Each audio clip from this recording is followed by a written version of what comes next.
Greetings and welcome to the 1-6 Scale Man. Probably presents another episode. You know what it is, man. This is Comic Book Talk with friends on a amazing Monday night. I'm your host, Leo Rockwell, for the 1-6 Scale Man YouTube channel. Do me a favor, hit that like button, subscribe to the channel, hit that bell notification so you're always up to date as to what we got going on over here. So you can get one of these peace signs with all the balloons, trimmings. This is basically happy birthday to my man Loco Lou out there. If you're watching, bro, definitely want to give you one of these, man. All the confetti and the balloons, man. We got to give you those balloons because you were definitely deserving of it, man. So definitely happy birthday to you and everybody out there. Thank you for watching, man. But again, not here by myself. I'm here with this incredible panel, man. First up, man, we got Prop Wiz in the building, man. What's going on with you, brother? How you doing? What's up, man? Chilling, bro. Glad to be here. I'm liking that t-shirt too, bro. Thank you, man. Yeah, dog. I live for that. Nice. That definitely looks good, man. I'm liking that Batman collection behind you too, man. I see that back there, bro. Oh yeah, man. Can't wait. Oh, you already got the Jazz Ink joint. Nah, I was about to say, man. Come on now. Yeah, But that's what the rumors are gonna be. And then somebody's gonna measure and be like, it's not quite the right size. But I can't wait to replace them with the Jazz Inks, man. I can't wait for that Catwoman, bro. That Catwoman's gonna be incredible. Michelle Pfeiffer and the Zoe. That Pfeiffer's gonna be incredible, man. So definitely, brother. Thank you for being here as always. Vin Dog, man, what's going on with you, brother? How you doing, man? What's good, man? Chilling. Busy weekend. Did some new pieces. Just finished up some commissions, and but just anxious to get into it. Talk some comic book talk with friends. Caught up on some reading too, so I'm current on all the absolute books except for the newest Green Lantern. But Flash, Batman, Superman, Jason's favorite, and right. Ultimate Spidey's and Ultimates, and so a lot of reading. Caught up on One World Under Doom as well. So I worked all weekend, but today spent some time with the family and got to catch up on some reading and some more art. So looking forward to catching up with some more reading, talking some more comic books. Hell yeah, man. I was actually caught up. Bro, I'm gonna tell real quick, bro, before I get to the Jedi. I'm gonna tell everybody out there one of my new favorite shows right now. And if you're not watching it, like y'all need to watch it because if you watch this show, your perspective of Hollywood will change. I gotta watch this shit. Man. Damn, bro, the studio. Oh, I keep missing. Hilarious, bro. The studio. Vinny, you haven't peeped it yet, have you? No, I've been saving it because I've been so busy. I'm gonna binge it, bro. Seth Rogen. Well, he's a clown. We know that, bro. But he's a genius, bro. He's a genius, bro. Yeah. And the thing is, the people that he gets for this show, bro, the show is phenomenal, bro. Once all you got to do is watch the first episode, and then you'll just keep watching and keep watching and keep watching. This shit is fucking funny, bro. He even got Marty Scorsese on here. Yeah. Oh god, that's the funny part. Yo, and how about them one shot scenes, bro? Vinny, you'll love it. Like technically. Did you see? What was that movie called? Was it 1917? I think. Yeah. Right. Remember the one shot? The one shot. Yes. I mean, True Detective, Hardcore Henry. Like a lot of shows have done that. I've been a fan of just that alone. So any any of those one take joints are. Bro, I think this is the first time I've seen it done more than one because I saw it the first episode and it was like every episode is one shot. Every episode is a one shot, and it is the funniest shit because it's Seth, bro. It's and his voice and his shit says, bro. He's a character, yo, but he's so smart. He's just really smart. He has a great mind for the business, great mind for Hollywood, and a lot of people give him so much shit because the butthead shit and just his annoying voice and laughing or whatever, but he has a brilliant mind. Bro, he does. He's brilliant. Bro, the studio is, I would suggest it to anybody out there, basically. Watch that show. It is everything. It's one of the funniest shows on TV right now. It's on Apple Plus. So definitely Apple TV. So definitely check it out. As always, man. What's going on, Jedi Kid, man? What's going on with you, brother? How you doing today, man? Great week, man. Got through my second youngest graduation last week. Now I got the baby girl graduation this week. Took him out this weekend. Had a blast with him over the weekend. Universal. Yeah. And today hung out. Then I got to talk to some of my Army buddies just reflecting about Memorial Day. Word. That was cool. And now I'm here with you boys, man. Yeah, appreciate it, brother. Appreciate it, man. No Again, doubt. Memorial Day to all veterans out there, basically Yes, those sir. who have, served, Yes, sir. and definitely giving their lives, man, for us to have, just the, some fundamental values of just respect and so many different things, man. So I do want to give a salute out there to them, man, as well. No doubt. Appreciate that, bro. Thank you for being here. Yes, sir. Last but not least, we got Paul's Wiz. Paul's Wiz. We got Paul's Wiz in the building, bro. What's going on with you, man? Happy Memorial Day. Happy Monday to all of my family out there. Hope you guys are having a wonderful Monday. Like always, man, always blessed to be here with my brothers, getting ready to talk shop.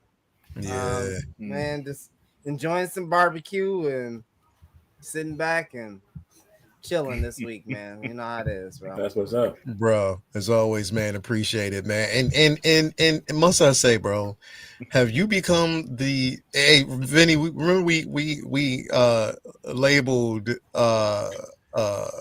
Press X Negro Damas, bro. Negro Damas, bro. Yeah. Yeah, Roberticus, it seems like you're on this Negro Damas path right now. Like every week, you've predicted some things, and it's been happening, bro. It's the plug, man. It is not me. I will refuse to take credit on that. But we can do it like a Mysterio thing. He can be a Negro dumbass one week, and I'll be next.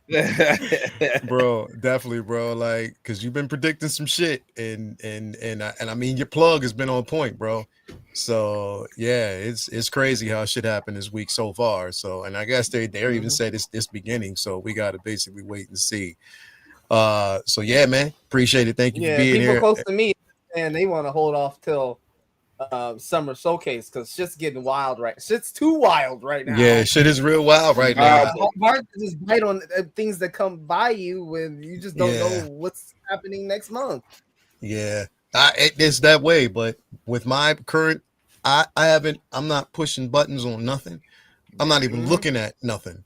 Any new things drop, you ain't getting the pre-order from me. I can't afford none of this shit right now. I'm just openly saying, don't give a shit. Anyway, man. Now, before we actually move on, again, thank you guys, everybody who's out there. But who did Pedro? Who do he have this week? Who does he have this week? Let me see. We got Pedro, man. I don't know where he finds it, but he finds it. He finds the good ones too. He does. He definitely finds the good ones, man. So definitely now, before we actually go in, I just do want to, as we always do, say what's up to the places where we get our collectibles from, and we get some of the most incredible pieces that we can collect. And we always got to start with our boy on the panel, man.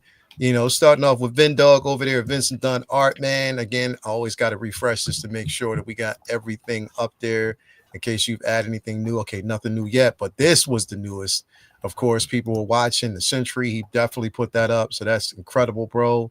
You did another piece too, and we're going to get to that. Or there was another piece that you put up. I think you probably did that a while ago, but it was in commemoration. When I heard it. Oh, you did it in, okay.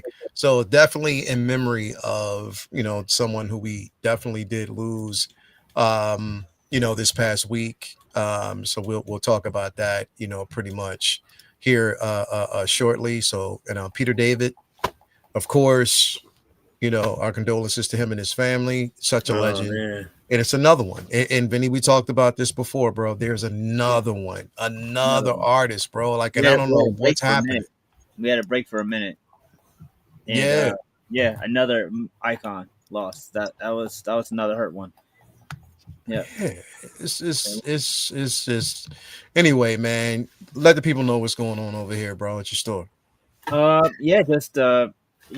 Feel free to hit up my IG at Vincent Dunn Art. Has a link to the store, vincentdunnart.storenvy.com. And as always, all the regular prints are buy two, get one free. And a whole bunch of different stuff there, different genres, Star Wars, Marvel, fan art, and even some fine art. And canvas printings, prints available for customs too, and hit me up for any commissions that you want that you don't see, and just stay tuned because there's always new stuff coming to the site. You'll hear here first. Actually, my next con is in June 7th and 8th in Pittsburgh, so I'll be doing some new pieces for that. So looking forward to that show. That's the first show I'll have in Pittsburgh, and I'll have always try to have new pieces for every show I do. I got new canvas orders on the way for some of these too, and so I'll have new pieces on the site as soon as they drop, and so stay tuned. And of course, as always, appreciate the love. Bro, this fucking Battle Beast, bro. Wow. That's a classic though. Like that's wow. I ordered a canvas print of that to see how it does. I'm excited to see how that'll turn out. But I just sometimes I'll take certain pieces and just do them on a canvas piece to throw them on a display at the cons and stuff like that. So because Battle Beast is like super hot right now. Like I read the first issue. By the way, if you are a fan of Invincible, go cop Battle Beast #1. There is a bunch of cool variant covers. I got a bunch of blind bags, and they're like have random stuff in them, and like there's a ton of different fun covers and different gimmick covers, but you can just get the regular joint. And but the actual story itself is incredible, and it's just this crazy motherfucker who just wants to fight anybody who has the potential of beating him because he can't be fucked with, and he's tired of just he wants comp. He wants competition. He wants that competition, bro. Cool character is. I just love this character. I always have, and I always enjoyed his stuff when I first read Invincible. So I'm really excited now to see him as a linchpin to kind of bring back the Invincible verse to comics, because all this hype with the show has it's a comic that ended years and years ago, almost a decade ago. So it's nice to see them finally like capitalizing on it. So we get in the show, we get new comics. It's a good time to be an Invincible fan. But I had to do this piece as an homage to the character, homage to the show, because I'm having so much fun with it. And all the characters the last two shows, all the characters from Invincible have done like pretty well for me. A lot of people have just been excited to talk to somebody else about Invincible. About it. Fun having conversations with people about how great the show is.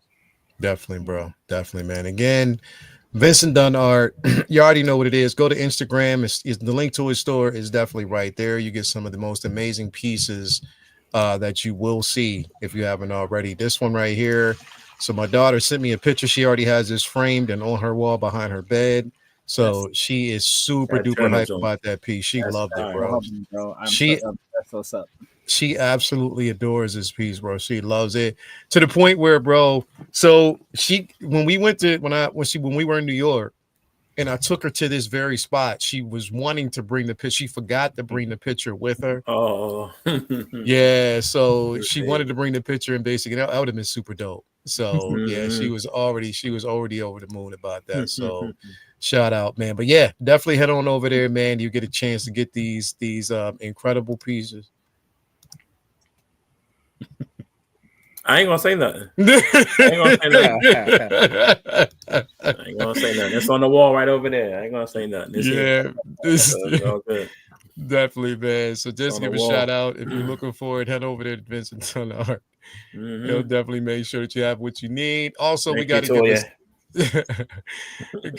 give a super duper shout out to my man Ray over there at Underground Figures. That's Underground Ray. If you're looking for the latest and greatest, you got it. No NRD, shipping and handling is definitely reasonable. Sign up for that newsletter so you're always up to date as to when a figure of choice is going to arrive. He got the Western Logan. I need to get another one because I think he does. I want to get another one because I want to display it with it. This is Unforgiven. That's Clint Eastwood, man. Clint Eastwood, Unforgiven. Oh, that's Clint Eastwood in the middle too? Yeah, that's Clint Eastwood, bro. Oh, okay. Yeah, close though. So, close. Yeah. Definitely is close. So definitely hit him up. Create yourself an account if you're looking for free shipping. Sometimes he'll actually have deals on that. Or figure of choice. So definitely hit him up and he'll take care of you. Also, we got to give a shout out to our guy Ray over there at Hawk Wars Toys. That's Hawk Wars Ray. You're looking for the latest and greatest. Again, in Grail pieces, anything you're looking to find, he'll definitely find it for you. On top of that, you get a nice little care package, the comic book stickers, figure, the works, proud sponsor of everything we got going over there at the Figure Flex Friday. Again, he's enamored with the name Ray's Juke Joint. So definitely hit him up. He'll take care of you as he always does, man. Also, we got to give a shout out to our guy Jacob over there at Comic Relief Comic Collectibles. And again, if you're looking for like some incredible pieces, he'll definitely make sure that you have everything that you need, but also physical media, because it's always about that boy got everything. Media. Yeah, he definitely. He just got, bro. I don't know if he put it up. He probably didn't put it up on his page yet. I don't think he did, but he put out a video for it. He got a custom Big made from a custom from the movie Big. Yeah, with Tom. Tom Hanks. Yeah. As a matter of fact, hold on. With the piano on the floor, John. Hold on. I'm if it's here, if I have it, let me show you this. This is definitely, bro. Whoever did this for him absolutely killed it, bro. And this was a passion piece for Jacob, bro. This is one that he wanted. And he got a chance to get. Let me see here. Is this it? No, it's not here. Hold on, I'll find it for you really quick, because it was definitely a passion piece. I was like, yo, bro, how much did that run? He said, bro, just put it this way. He said it's something that if I had to do it all over again, I'd do it again. That's how much he loves and loved this piece. Is this so here it is. Here it is. Look at this. You got the case. Open it up. Oh, wow. All of that's in there. Great Zumo. Yeah, he got that. Nah. Oh my God. Stop playing, dog. Ain't over. You got the piano. Oh, got the floor. Yeah, you got the piano, bro. Oh my God. Yeah. Yep. Yo. Different kind of hands. He got all that. Oh yeah, he got that. He got that. Mm-hmm. He got that. I like that stand. I wonder if the piano lights up, dog. I don't know. That's why I was watching to see. Oh my God. If maybe it does. And it's shiny as hell like the floor. Wow. Yeah. Yeah. So I don't know. It looks like it does. He paid a grip for that. It looks like it might. I'm not really sure. The writing on the car. He paid a grip. Look at that. The light up for that, bro. Yeah. Yeah. He killed that. And that's custom. All that's customized, bro. Yeah. Jeez, one of his favorite movies of all time, bro. He got a grail. He got a grail. That's a grail piece, bro. Look at the light. Nah. Look at that, bro. Look at that, bro. It moves and everything. Moving. Yeah, it moves and everything, bro. Yep, there it goes. Oh man. This definitely costs, bro. And he got the Nike Airs on. A cool rack. Yeah, he paid a grip. This had to be almost more than a rack, bro. That's the That's the Nike Airs, bro. Yeah, more. Yep. Look at that, bro. Is that rooted hair or is that detail? I think it's sculpted, but it's the detail in it, bro. Yeah. Bro, like the jacket, everything, bro. Bro, everything about this piece is phenomenal, bro. He was, he's like, it's the grail. Look at that, bro. That's a grail piece. Nobody has that. It's an absolute grail, bro. Like that's nobody. Nobody has that piece, bro. Like that's literally everything, man.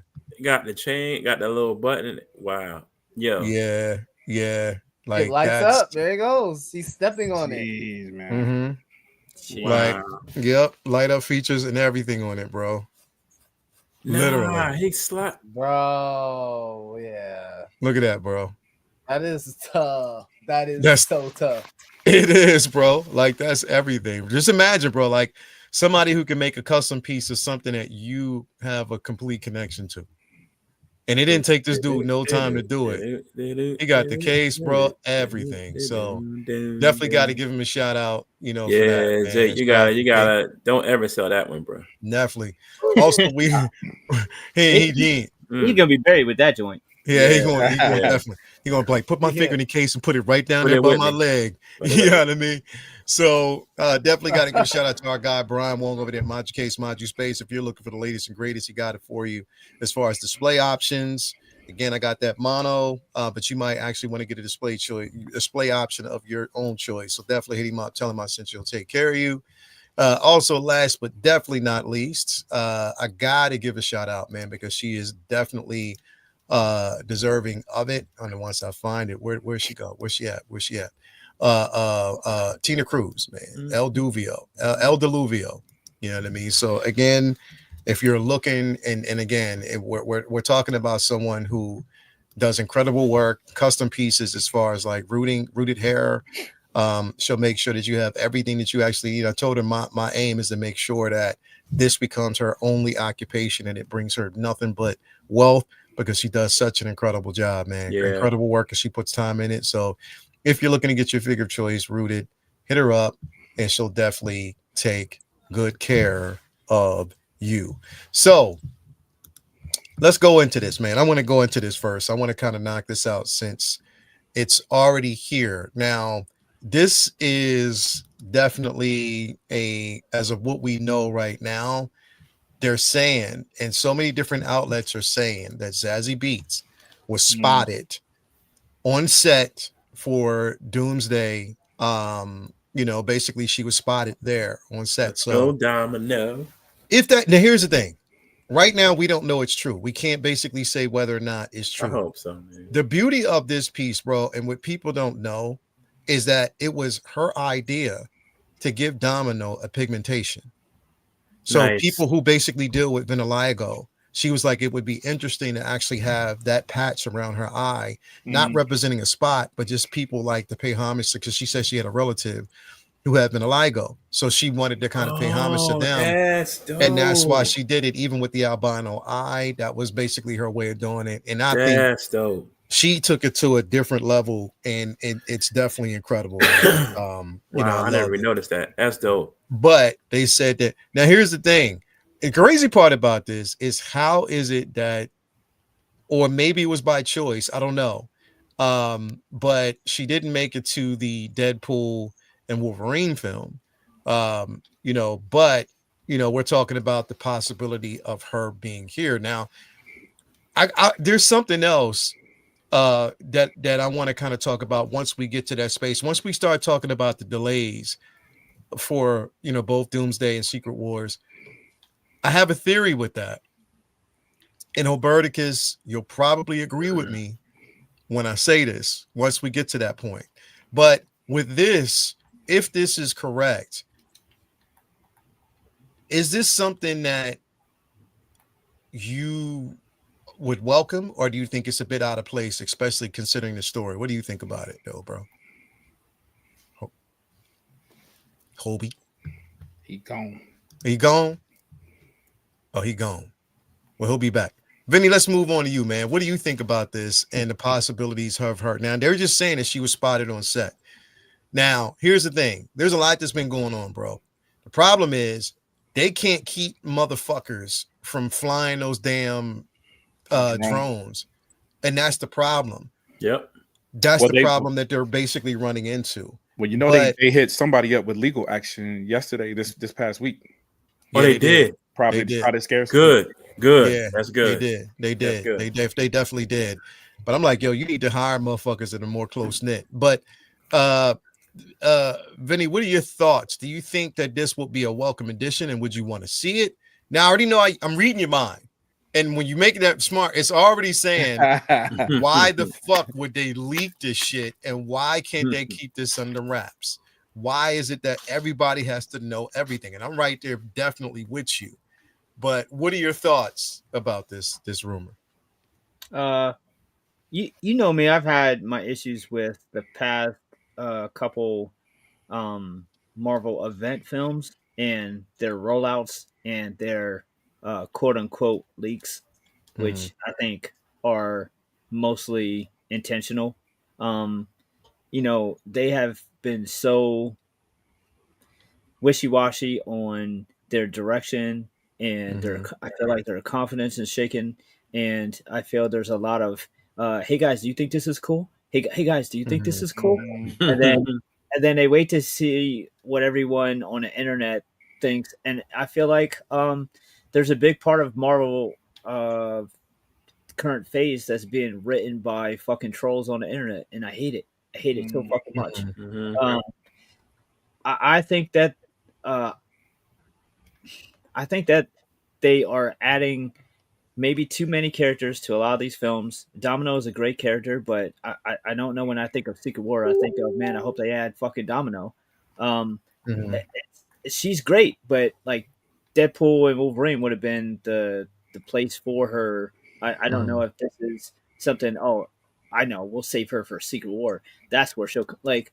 I don't know if that's something that I can't say that's something that is integral to the Secret Wars story that I'm hoping for, or for that matter, Doom. So if she's supposed to be part of either of those films, great. But I don't think that we need to know that every single cameo and character is going to be there. And I'm sure that we will. I'm sure that they will do their best to, to leak and roll out as many, aerial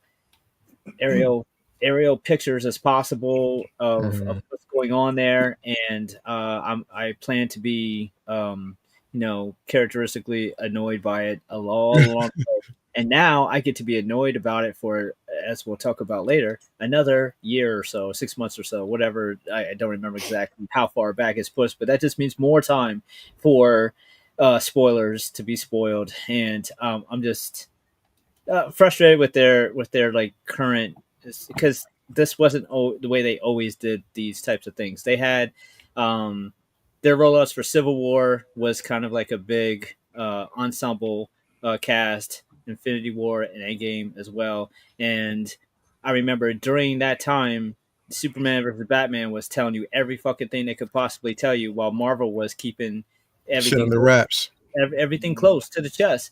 And when it dropped, there was no secret that Doomsday was in it, or Wonder Woman, or Flash, or Aquaman. There was no secrets when you went to go see Superman versus Batman. You practically knew everything about that film when you went to go see it. Whereas Civil War, they didn't even spoil Ant-Man turning into Giant Man until the trailers that came out after a couple weeks after it had been out.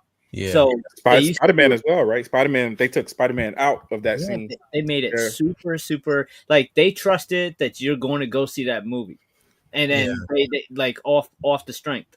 And now it's just like, please, guys, look, Domino's gonna be in it too. There's people out there who love Domino, and then they're gonna go down the list. Oh, Silver Samurai has some fans. We're gonna put Silver Samurai in it. Like they're gonna go down every A-list, B-list, C-list, D-list, superhero or characters that they can find. And this is nothing against Zazie. She's fire. She did such a great job. Like you said, she added such a dope twist. So this was more than just a race swap. This was just like something that made sense for the character, and it gave an element that was so much more interesting and inspiring than I believe it was a Liefeld character, than just a white with the black eye. Like she made the character like really fucking cool. So I'm happy to see her back in Marvel. I don't need to know everything. You don't need to know that she's back in. You're happy to see her back in Marvel, but you don't need to know right now that she's back in Marvel. Nah, you know what I mean? Because it's like they could have. I mean, I could see if it was. Here's the thing. There's certain spoilers that I get because you're going to get a whole lot. Like, as much as I don't like it either, I could see like maybe leaking Scott Summers. I could see where that mindset is coming from, because that's a huge part of a potential story, because that adds to what is going on with the X-Men as a whole.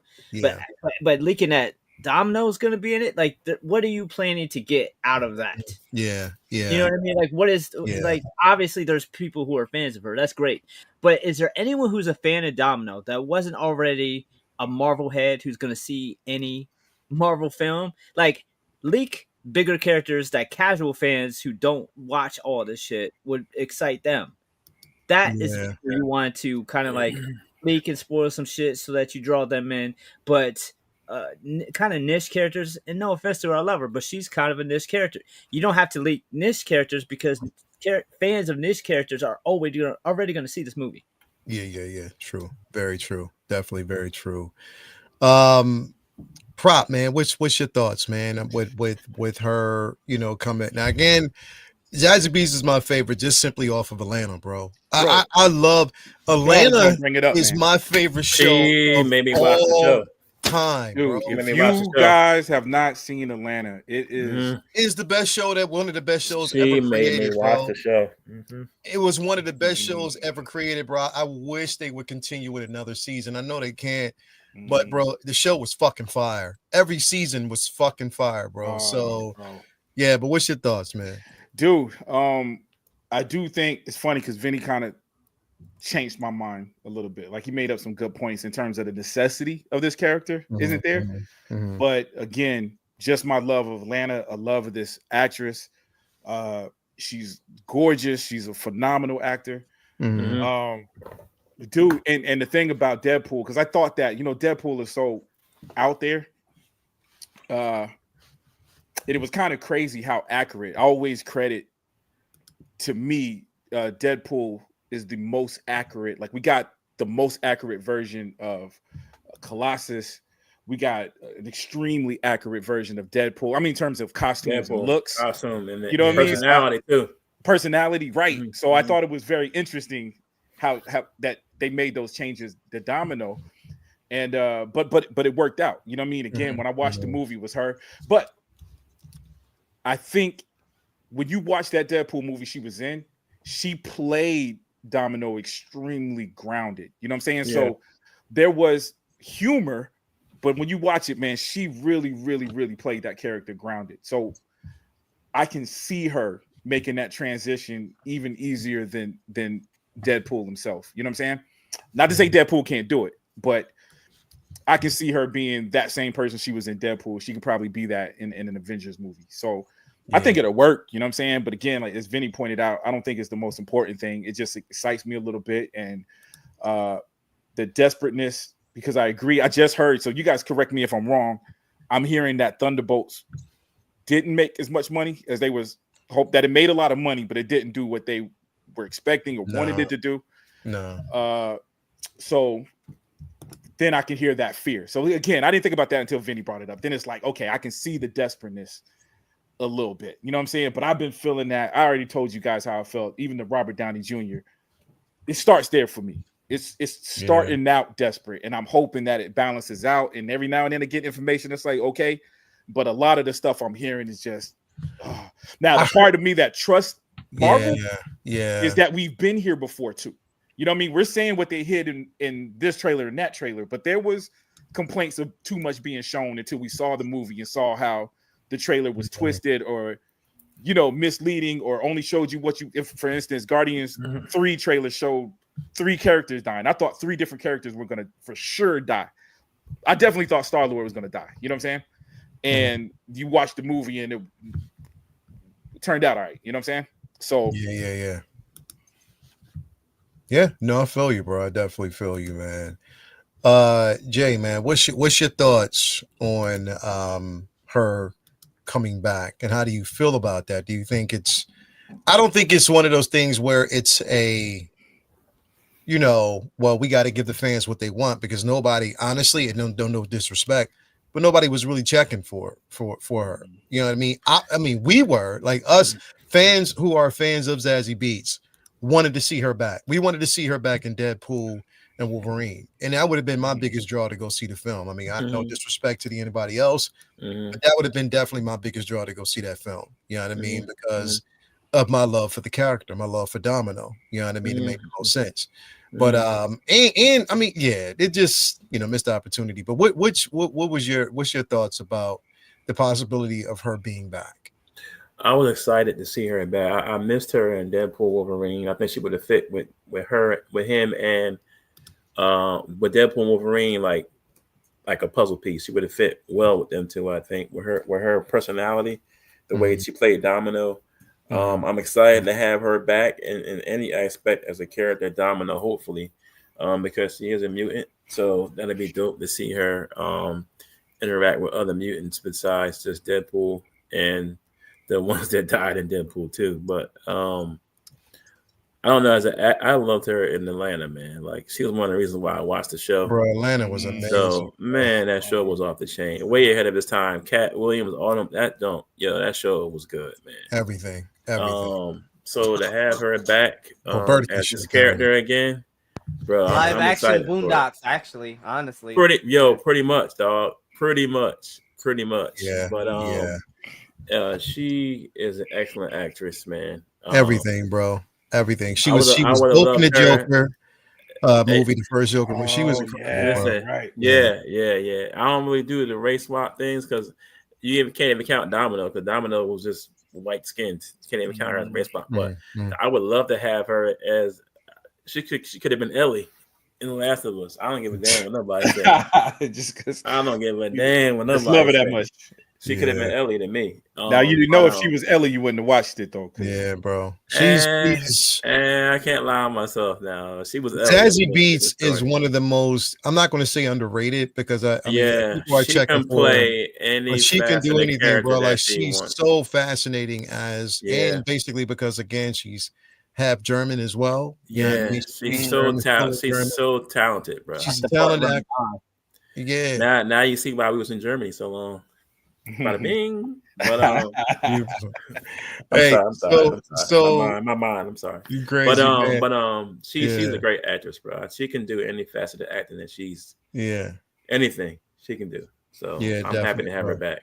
Hopefully, I'm praying she's back. If she, we gotta wait and see, but hopefully she is back. But Paul's with himself, Roberticus, man. What's your thoughts? What's your thoughts on this, bro?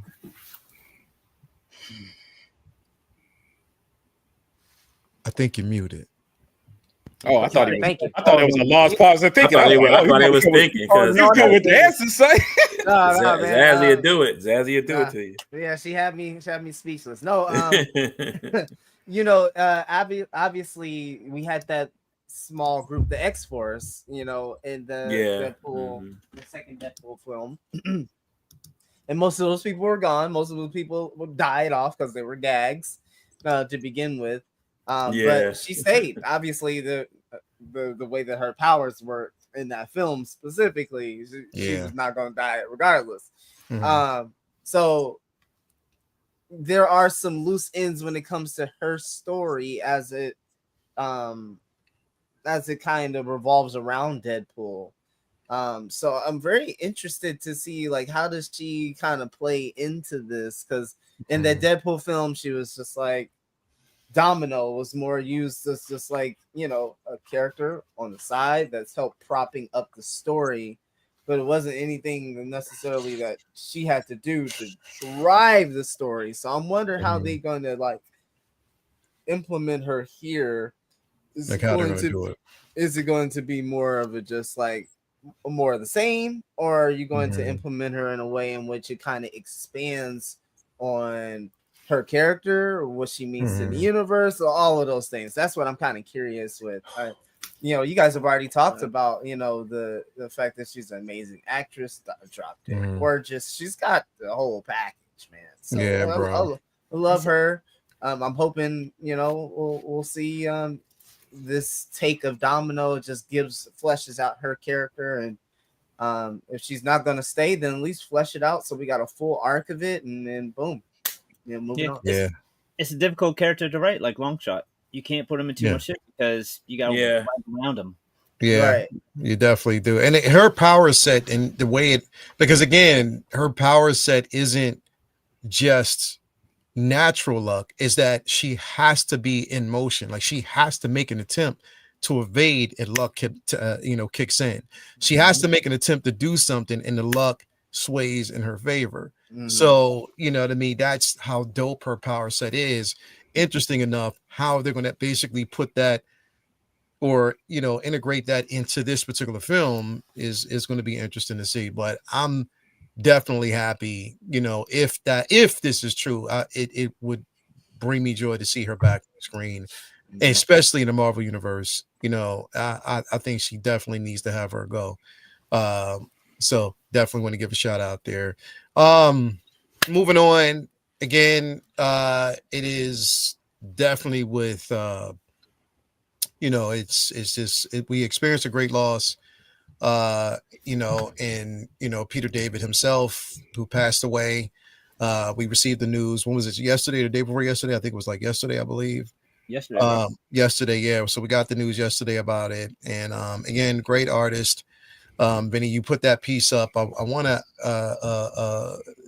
I'm gonna go over here to your page real quick because I saw that you put this up just yesterday.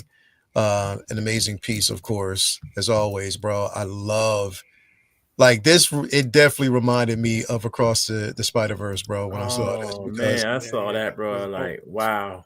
That is an amazing piece, bro. I love because you must have did that quick. Yeah. Yeah, it was about a couple hours. When I first peeped it, I thought it was a figure when I first saw it the other day. I look again like, oh snap, that's a damn drawing. Yeah, bro. Amazing. You killed it, bro. I draw, as you know, I do everything very well. And I had the question, the buildings, bro. So the shadows on the wall was dope. Thank you. But dude, I was mesmerized on how you did those buildings. Like, the lights is on, like off the roof, like bro. Like the technical part, like damn, how did you do that, or what was your thought process? Is it random? He smoked weed. Oh, the trees. No, it's I wanted to the trees. I got it. I think that's strange. I don't know what the hell. Yeah, go ahead. Super dope work, bro.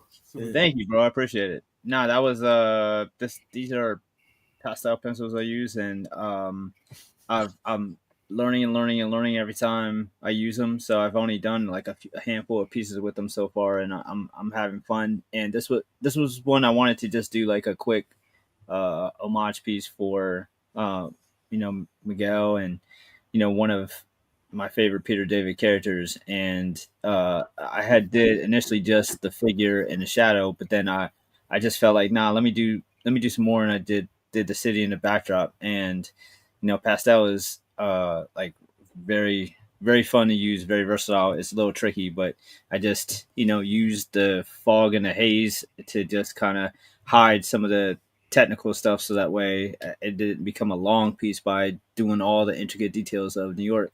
So I just used that. But yeah, I did this as soon as I heard it, because it just hit me. Like, that was one of my favorite writers growing up, and not just Spider-Man 29, but Hulk, like the maybe the Hulk run. Like most of what people know of Bruce Banner and the Hulk came from Peter David's mind, man. Like his run on the Hulk was absolutely phenomenal. The Dale Count stuff, the Future Imperfect with Maestro was man, that was so fire to me. Like, it was so dope, that trophy room with all the different artifacts and superhero weapons, so iconic. And like, he was a big part. Horrifying. Yeah, absolutely. Because you think about just like what got him there, but yeah, you just think about the journey that he went on with Professor Hulk and Maestro, and just the cerebral and mental aspects of the Hulk. Like, he rounded the character off, made him more well-rounded, made him just added so much depth to him. I really loved his run on that. I love Spider-Man 2099 was obviously a whole run of different comics, and now 2099 was the one that, Spider-Man was the one that has stuck around. It was just one of the most legendary ones. What are you going to say? Let me ask you something real quick, and maybe I'm wrong. Didn't he do all the 2099 characters, not the Spider-Man? Because it was Ravage, it was Punisher, it was Ravage was Stan Lee. Yeah, that was just Stan Lee was Ravage then. Stan Lee, I'm not sure if it was an older character he had, but that was all Stan. I think it was different creators adding their spin on the 2099. It wasn't all Peter. Well, I thought that was all him with the different characters. Nope. Okay. He created, but of course he created Miguel O'Hara character. He created Young Justice team, and that was one of. Obviously, that was an incredible Teen Titans team with. I had that. Yeah. with this great blend of comedy and action. The Supergirl run with Gary Frank, who was on my Mount Rushmore, was one of my favorite runs. Like Peter, did such an incredible job bringing her back to the limelight. As Leo had up there earlier, X Factor, he was integral in that. He has been around the block, man. Like he has done so many years. He did Star Trek.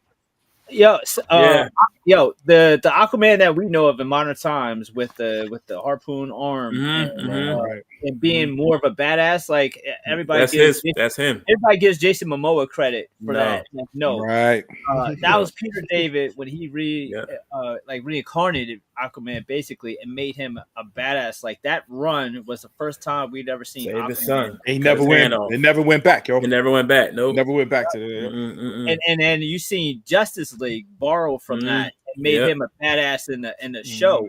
So I think without Peter David's Aquaman, we never see Justice League do that hardcore take on Aquaman, and then we never see Snyder do his Momoa's take on it. So so much of the industry sometimes goes back to source material, and part of why I love the show and love these shout outs to creators is because so many things are layers and layers of development and creativity, and a lot of time we say, oh yeah, the source material, but like not really.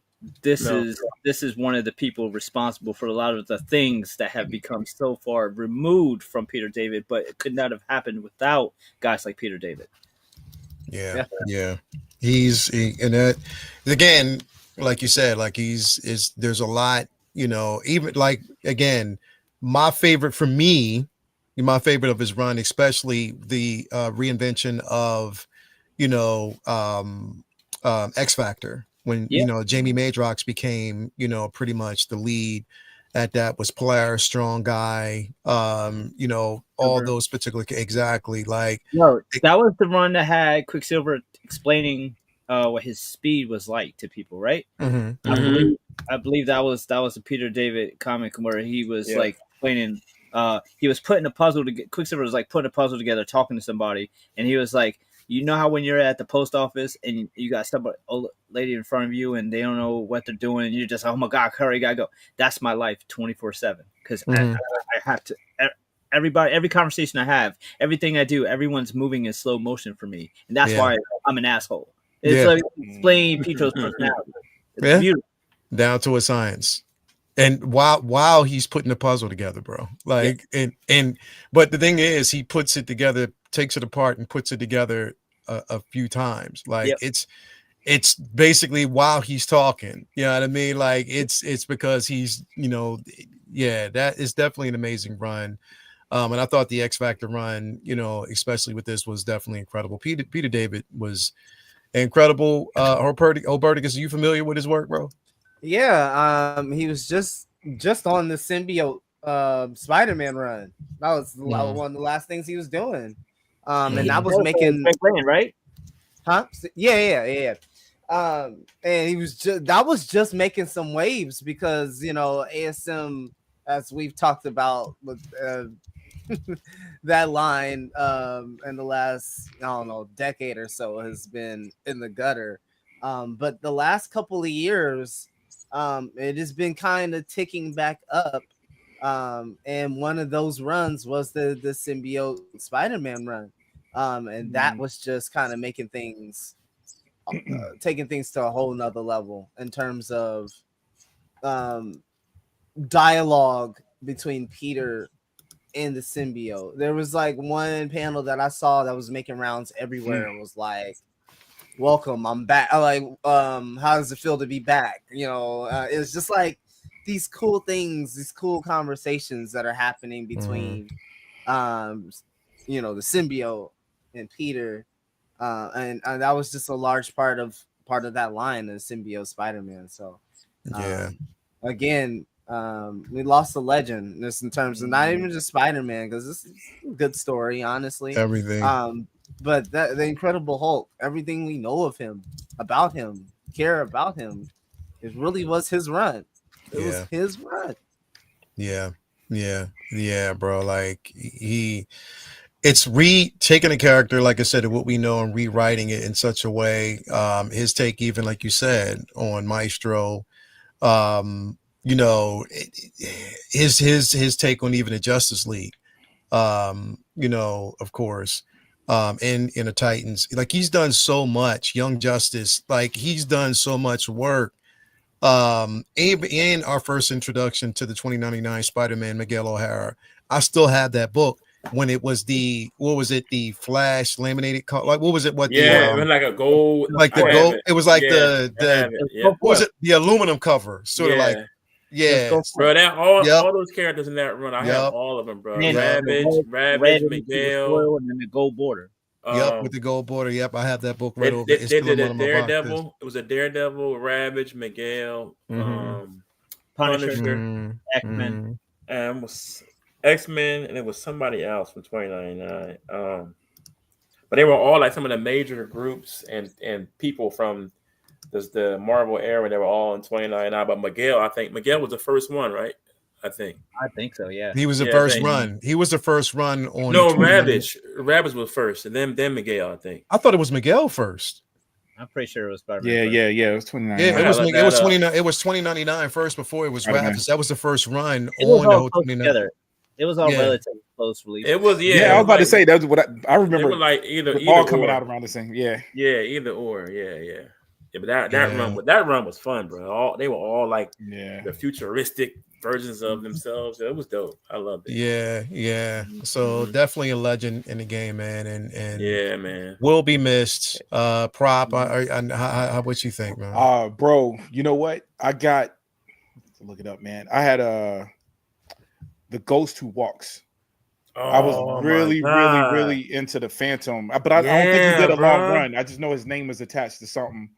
But and I don't know what was going on at that time, dude. I think I had just got back in the pulp. I think it was the Shadow. Well, that was like 2010, right?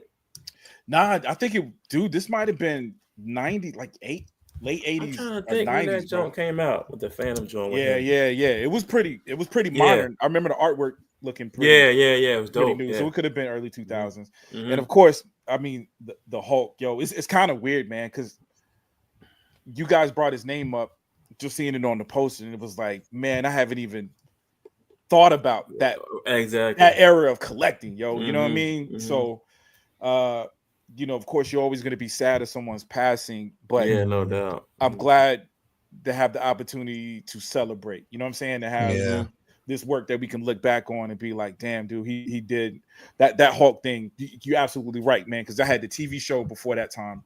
He worked on that comic book for years. I mean, his name was attached to it for at least 10 years. Yeah, you're right. Like 11-year run. It wasn't just the in and out. Right. So then I didn't think about it in the way that a lot of the things that we know from a man, but just obscure, just because I know a lot of people probably didn't peep it, man. I remember that Ghost Who Walks series, man. I don't know if it was how short or long that run was, but for someone who grew up on the comic strip and talking, my grandmother is really, really into pop culture. You know what I'm saying? So Universal Monsters, she told me about the Shadow. I know about Bela Lugosi. And I know about the Tarzan and Phantom. You know what I'm saying? Classic. Dude, I just downloaded. I shouldn't say downloaded because I don't know if that's legal or not. But I made sure that my grandmother had copies of the old Tarzan shows a couple of weeks ago. She's been calling me. Oh, the black and white joints? The black and white joints, dude. And come on, bro. They don't know about that, dog. Jungle Gym. I had never watched. Gym. She asked me, hey, she calls me Boo. Hey, Boo, can you find me the Jungle Gym? Bro, found the Jungle Gems for it. So, dude, but anyways, man. So the Phantom, to see it in comic book form, because I didn't get to see the Pulp magazines. Oh, there it is. Yeah, bro. That's it. Yep. Bro, that's it. Throwback, man. Damn. Don't even how cool is it, man? I didn't even used to call him the Phantom. I used to call him the Ghost that walks. The Ghost that walks. How cool you got two Ghost that walks, bro. Come on.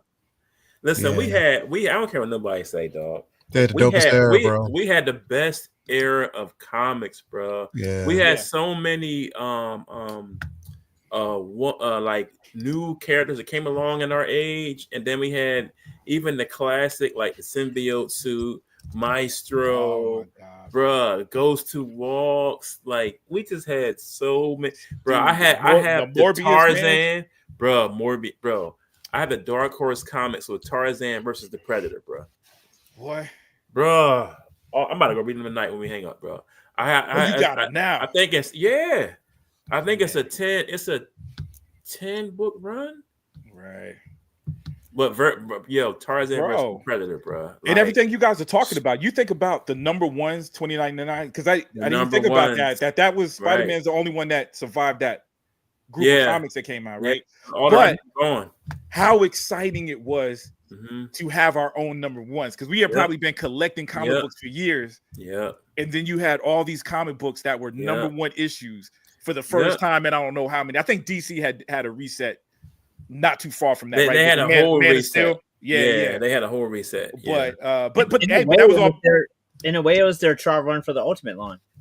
Yeah, I can see that. Yeah, kind of, sort of. Yeah, I can see that. Yeah, because that 2099 drop, bro. Like, yo, everybody was going nuts. I'm telling you, like, especially when Miguel dropped in that damn suit with the damn claws in the hands and the vampire fan. It was like a story we had never seen. We had never seen that before, and it's all like crazy technology. It's all future. That shit was blowing people's fucking minds. And then Miguel Spider-Man in that context.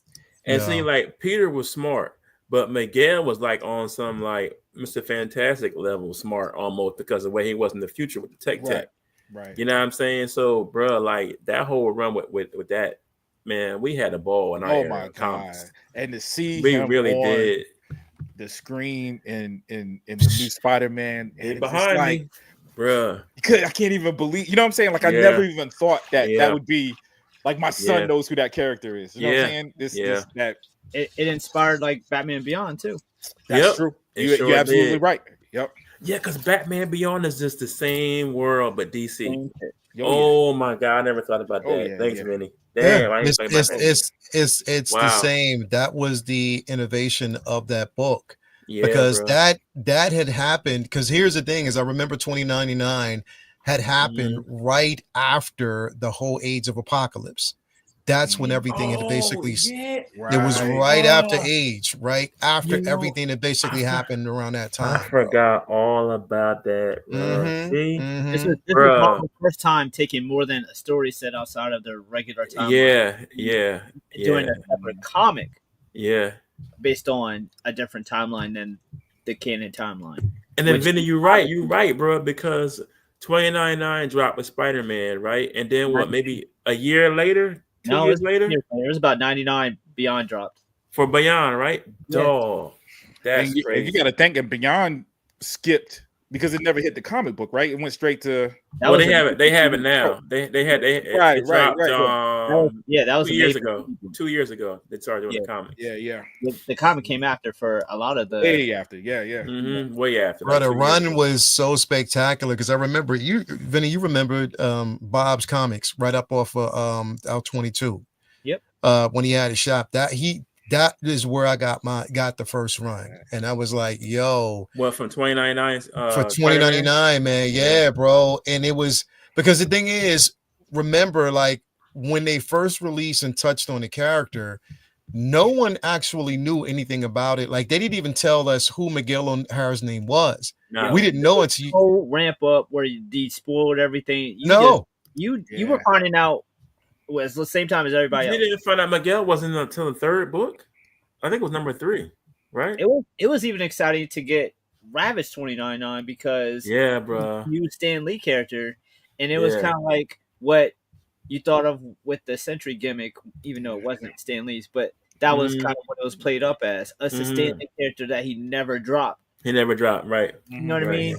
And then they later played up on that more with the Just Imagine series with Stan Lee, with him reimagining all the DC characters. But this was like original new character, and like other than Barbarella, like there was no other original Stan Lee character dropped for decades. Nah. Bro, man, that was a crazy bro. time, The man. Ravage character That was was a a crazy time. beast, bro. Underrated, dog. You know what? Underrated. You know what the crazy part, bro?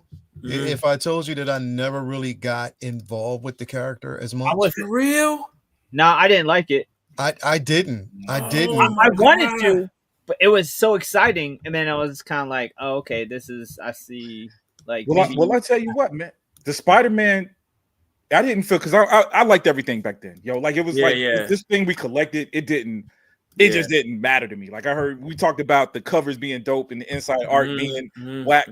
I didn't care back then. You know what I'm saying? Yeah. But in retrospect, I understand why it was a different feeling with that Spider-Man. You know what I mean? Like I understand. That's the only one that survived that. I get it. You know what I'm saying? Well, I think it was they had I think the Daredevil one survived for a little bit. 2099. I don't know because you had Punisher 29. It was Brad. I remember Daredevil because I don't remember when they faded away. I'm gonna be honest with you. I just remember Spider-Man lasting a little bit longer. You know what I'm saying? Because they hung out a little while. Spider-Man was still leading the pack, but I think Punisher hung out for a while. Daredevil hung out for a little bit, and the X-Men hung out for a little bit longer than everybody thought. But I think number 2 to Spider-Man was Daredevil. I think none of them lasted very long. Yeah, right. Definitely, yeah, man. the only staying power was Miguel. The cool thing about like that whole thing was like the Alchemax, like, you know, that being the big mystery. It's a big corporation and he's experimenting on people, and Spider-Man's DNA and all that. The vampire shit almost. Right. You kind of look at it in terms of that intrigue of Oscorp, like what are they doing there? Like what's going on there? Right. But it just kind of gets muddled when you're like throwing in Punisher storyline and Spider-Man storyline. I will tell people, because I saw this in a video, I didn't read this. Yeah, there was a line or a specific part of the 2099 with Miguel. His relationship with his mother is fucking awful, and it's some of the most like gut wrenching, like beautifully written relationships on comic book panels I've seen. I've seen in just terms of how terrible it is, but how realistic it's portrayed. She won't give Miguel credit at all. Like shits on him, and like to the point where he's like, you know what, Mom, I'm Spider-Man, because she loves Spider-Man. She loved Miguel technically. Yeah, but she just won't. She don't know it's him. So and he's struggling with what his version and what that poison inside of him is doing to him. You know what I mean? So he's really struggling with that. You know, so that's what made the character extremely interesting, because he kind of teetered around the dark and the light, like this that dark side of, you know, motherfucker was killing, like, you know what I mean? He was killing people. Yeah, bro. So, but it was, you know what I mean? But anyway, man, I digress, man. Shout out to Peter Davis, man, for giving us timeless work. You know, never be, you know, you'll always be missed, never forgotten. And it's just another great one lost, man. So if you haven't picked up his work, make sure you definitely do, man, as always. So great discussion, guys. I want to move on to this as well. Again, this is something that, again, we live in the space of speculation, but Vinny, we might be getting a more grounded version of what we can expect from Spider-Man Brand New Day. So you know what I mean? There is basically what's wrong with y'all, bro? What's wrong? It covers dope, bro. It's covered. Yeah, the cover's dope, bro. You know what I mean? I mean, you know, you got always attach some Perdiccas in this, bro. Snuck me in the corner there, but you know, my bad. You know, I ain't even mad at it. Not even mad at it. My bad. We're happier than a motherfucker right now. If they don't show that at my local theater, dude, I'm walking out. Name for that. I'm going. To be in there. Yeah. I'm gonna see that. Spider-Man brand new blunt. No, brand new blunt, baby. Yeah, I had to put him in there real quick. Brand new Philly flavor. Strawberry. I'm sure it's coming, man. Yeah, definitely, man. He said, to be honest, I was expecting it to be Vinny. We got time. Oh, we got plenty of time, bro. We definitely got. But no, to get. It's early. Brand new me. Just put Wolverine in the back. Just fade him. Yeah. Just make sure he just like superimpose. Wolverine, bro. Brand new Wolverine, bro. Bro, teetered around. I was like, yo, I can't get Wolverine to George Jefferson, bro. I can't do that, bro. But no, so again, yo, it's crazy, right? So we got my baby in the building. She didn't watch it. She's like, oh, these Negroes, bro. But it's late. Oh, yeah, it's late. We already know. But again, so for what the talks are right now and what's happening, because I wanted to put this up. I wanted to kind of, because I was going to put have a discussion about the current what they're saying, the back and forth between Kevin Feige and the execs over there at Disney right now, because so I want to digress before we get to this. His take on the X-Men, he wanted to make it more relevant. He wanted to make it more about what it is to be a mutant and the struggles.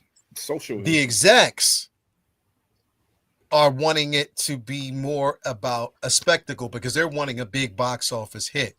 So when I heard this prop, it reminded me, and I don't want to kind of, because Vinny hasn't seen it, it reminded me the episode of The Studio, and you probably know which one I'm talking about. So you what you laughing at, Jason? No, bro.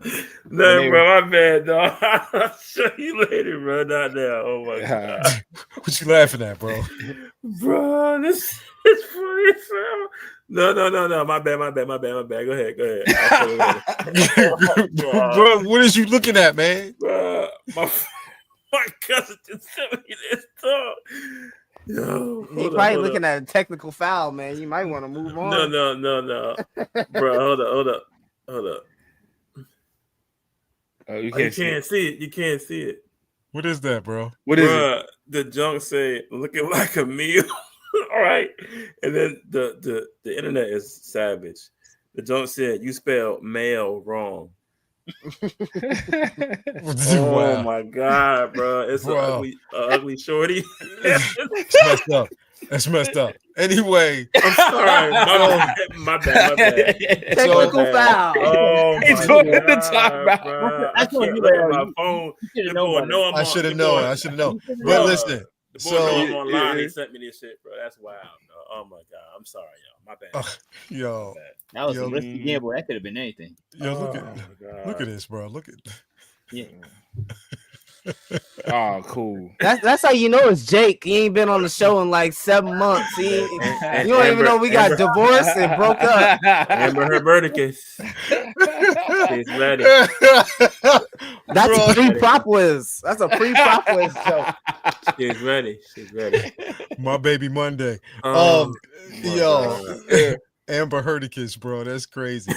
So, all right. So with this, what we're hearing is that there's a more grounded, and they're going for possibly a more grounded version of Spider-Man Brand New Day. So I had this thought because, and I wanted, since we're here, we're going to talk about the delays with, Avengers, Doomsday, and Secret Wars. Now, from what they're basically saying is, what they're saying is what's happening. So instead of Brand New or Doomsday coming out, I think it was supposed to be May or something like that. They moved it to December. So they wanted that December slot. So both films have been mainly moved to a December slot because they know that, again, when Spider-Man No Way Home came out, which was December 17th, That shit went on to make $1 billion, over like almost $1.5 billion. $1 billion, almost $1 billion. When you're at a Christmas movie, that's what Star Wars was doing for a cool minute, and they just stopped. They stopped after those 3 films. But like, when you do Christmas movies and you're big billing, bro. Yeah. Yep. Oh, you're almost destined to take home hella money. Because you want to get out, you're all for mad weeks. So people want to go do stuff after Christmas Day is over with too. They want to get out. They want to go outside and go to the movies. Most people, you're not broke on Christmas. You're broke going into Christmas. You got money about around Christmas time. Right. Or you about to get your check soon enough so you can spend a little something. So I'm really excited about that date when it comes to those, and that means we'll all be out, God willing, of course, enjoying. So, Brand New Day, right, is supposed to come out when? What's the date? Wasn't it's Christmas, is gonna spring? No, it's like a spring. Oh, spring. Or like almost like pseudo summer date. I can't remember. I want to say it's May. I might be getting Brand New Day is slated to come out July 31st of 2026. Whereas Avengers Doomsday has now been moved to December 18th of 2026. Wait. So just listen to this real quick. July 31st is when Brand New Day is supposed to drop. Okay.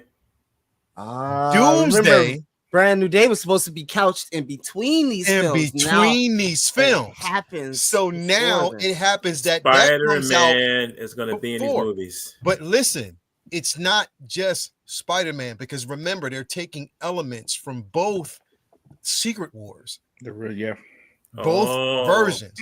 So, just see how this basically matches up. We get an announcement a couple weeks ago that Lisa Cologne is now Zayas is being featured, or she now has a role in Brand New Day, right? So just follow me here. Now this is all speculation, but I'm just saying, follow me here.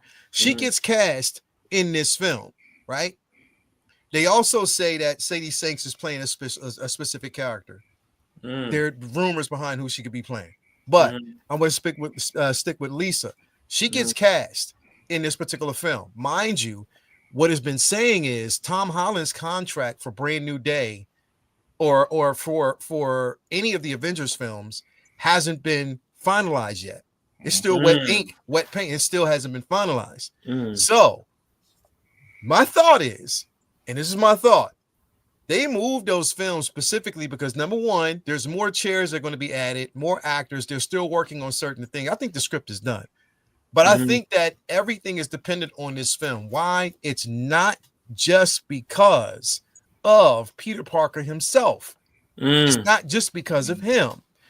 What happened in 2015's Secret Wars? Who was in that book? Who was very instrumental in that book? It wasn't just Peter. No. It was fucking Miles Morales, bro. I'm just saying, Miles. So I'm just saying, I'm not saying that this is what's going to happen, bro, but I'm just saying it's strange how the pieces of these fucking puzzles are basically moved around to make this shit. And the thing is, they want this movie to drop, but at the same time, it is top billing December. December is definitely top billing. Money is to be made, and they want motherfuckers to make fucking money. When Brand New, when No Way Home came out, that motherfucker made money. It was one of the only films that was a big box office draw at that particular time that made money the entire month of December. That shit set them over the hump. They hit $1 billion before January. That shit hit before January, and it was. Yeah, I'm trying to get in this movie, Leo. I need to be an extra. Just have my name in the credits, just as nigga in the back. Number 2. I will take that. I will run with it. Yeah. Give it to me. Yeah. So I'm not saying that that's what's going to happen, but it's very strange that everything is centered around this, and they push the date because, again, 2027 that's when we're going to actually get the final chapter of the Across the Spider-Verse or whatever. We're going to get the final chapter for that. So it's just really strange. But with this particular film, they're saying they want it to be more grounded. They wanted this to basically come out before what was going to happen with Brand New Day. And Kevin Feige was pushing for this because he was like, listen, the voices of everybody is speaking. They want this shit to be more grounded because it makes more sense. I'm not even going to talk about other announcements that they made today, but again, they're wanting to this to be more grounded. I don't want to get into like any type of spoiler territory of who else is going to be featured, but Alberticus, you hear this, you hear the simple fact that it's they're looking at making this more of a grounded film. Somebody said, Joe, they think this is going to happen because Tom Holland is ready to be a dad. They need a new Spidey. Anyway, what do you think about this, bro? About the news and where this is shaping up and where it's going? As I see a lot of discourse, it's not just comes from me, but there's a lot of discourse of other Spider-Man fans out there. This has kind of been a thing. This has been a thing that people have been wanting since the end of No Way Home. You showed us that he basically went to Spider-Man University, learned all the other things that he needed to learn about through them, right? And that has set a platform for him, Tom Holland's version, to go and explore more stories. Since we know, look at the kid, he's still young, he still does most of all the stunts. He's there, he's ready to go. Like, it's just up to the things around him, like the writers, to be able to tell stories that takes us into a more transcendent level when it comes to Spider-Man storytelling. So I am excited from what I'm hearing about that, because that is just going along with the conversations have been. Hey, we want this guy. We want Spider-Man. This is where the conversation has been. I want to see Spider-Man, Daredevil fighting Wilson Fisk, and it may be sprinkling the Defenders in there, and just do that for a movie. And most of the people that I see on the internet having conversations, they're fine, but they want that. They just want something focused, tells the story, maybe carries on those themes from No Way Home, and we're moving on. Doesn't have to be this big faring adventure, because we're coming off of the heels of No Way Home, which was a big faring adventure. So it feels like that might exhaust the audience as well when it comes to Spider-Man viewers. So I'm really excited for this to just be, in a good way, by the book. We see how Tom Holland is, coming into his own in terms of this new version of himself. We also get a chance to really see him. I know we had like a montage scene on Homecoming, but we really get a chance to see him be that friendly neighborhood Spider-Man, where he's going to the bodegas and saving the robberies, kind of like what you saw. I don't think Tom Holland has really gotten that moment like that, like what we saw in Across the Spider-Verse. Across the Spider-Verse 2, where Miles is in the bodega. Yeah, that shit was dope. Oh yeah. That is quintessential Spider-Man. I'm eating a beef patty or whatever the fuck he was eating, laughing at dude, insulting him, and I'm about to take him to jail. That is quintessential Spider-Man. Like, and I feel like Tom Holland, I'm racking through a lot of those like scenes really quickly in my brain, and I've never gotten that impression from those films like that he's ever had that moment. Like, he hasn't gotten moment. I mean, he had the bank moment. He had glimpses of it. He had glimpses. Yeah, it was just glimpses of that moment, but it wasn't a fulfillment of what we all wanted to see, because of, again, the focus. And again, it's like, I want to see a Tom Holland who isn't, the primary focus isn't anybody else who's been added in, because we already know that Sony's deal with Marvel is that, yes, they can basically produce, they can produce the film, Sony gets the distribution, but Marvel has to have one of their characters in the film. That's the stipulation. And I think that though they do that, I understand why, because they just want that connectivity. They want to say at least they have something. I think sometimes that hinders progression because you're always putting other characters in there to either help out or he needs to lean on as a focus. I want a Spider-Man fucking film that doesn't depend on anybody else because Peter doesn't have to. Right. He doesn't have to, bro. I'm the Which they promised I'm that. the fucking show. But they did Fuck promise, that. you know what I'm saying? The way the last movie ended, because that was my beef. And I love the Tom Holland movies. So I didn't complain too much because it was a little bit closer. But the fact that I guess he built his own web shooters. I guess he did build his own stuff. But I felt like then we got the Iron Man tech. And we really didn't get to experience it, right? Like I think they had showed some video camera footage of him doing this thing or whatever. But I like the way that it ended where, he's making his own, just that fact. I'm making it longer than it has to be. Him making his own suit was so much promising. But I am worried that it's harder to do that friendly neighborhood Spider-Man in a 2-hour movie, right? Like it feels like that's more episodic. We experienced it because we got a comic book every month that we can see this story because the next one he's going to fight a big villain, you know what I'm saying? Or maybe he goes to outer space in this Secret Wars series later on down the road, you know what I'm saying? So I'm hoping we get that groundedness, man. But that's what I'm saying, bro. I want the groundedness. But you know what though? Peter is smart enough to take those suits that he has from Tony and turn it into his own tech. Right. So that's the comic book Peter. Right. He would have figured out a way by now to use some of that tech that Tony gave him. Sometimes they play him down. They like that, bro. Yo, like, I was just getting to that. Though. I remember he got like I forget which show that was.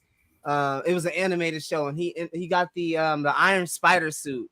And that motherfucker did not know what to do with that shit. Bro, he was struggling in that motherfucker. I was like, I don't know why he's they too play smart his for intelligence down so much. Even in the, like I said, they nerf his brain power because Peter's smart as hell.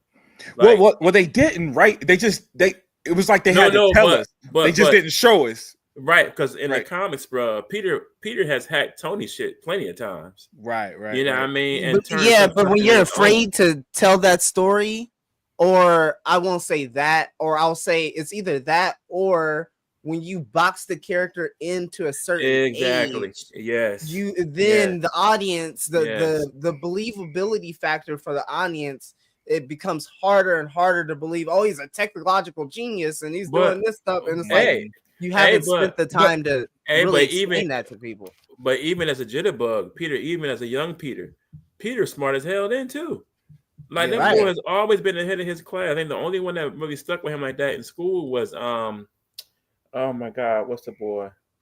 I mean the girl. Gwen. Yeah. Gwen is the only one that really hung with him, even in the comics, not just the movies, but even in the comics. As being smart, Gwen is the only one that really hang with him mostly the whole school. I mean, he was a younger. So come on, bro. At this point by now, you got young man Peter. He's known Tony. Tony was his idol, and in this version of Spider-Man, Tony was his idol, like a mentor, like a father to him.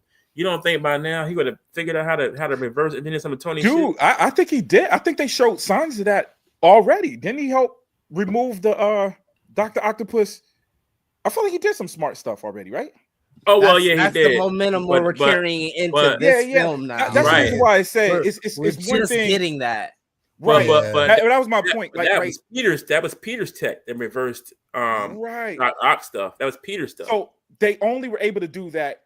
They were able to show that because it served the story. I guess, like again, you got this 2 hours. It depends on what the movie's about. We got 2 hours of movie. They don't have enough time to do X, Y, Z. You know, but that's the brilliance of those first 3 movies. Yeah. As you guys probably know, we look at those 3 movies as one origin. Like he didn't even get we didn't even see the spider sense until in Paris. Infinity War, right? It was in Paris. No. It Paris? He didn't know what it was until then. They showed it just slightly when it was the Peter tingle, right? Bro. It was the tingle, bro. They didn't show it until, right? So and then again, we didn't get the struggling Peter which we know is coming. You know what I'm saying? Mhm. Yeah. The dude doesn't have his own identity. There's got to be That's consequence. what seeing I that's need. what I I need wanted. rats in your apartment, Peter.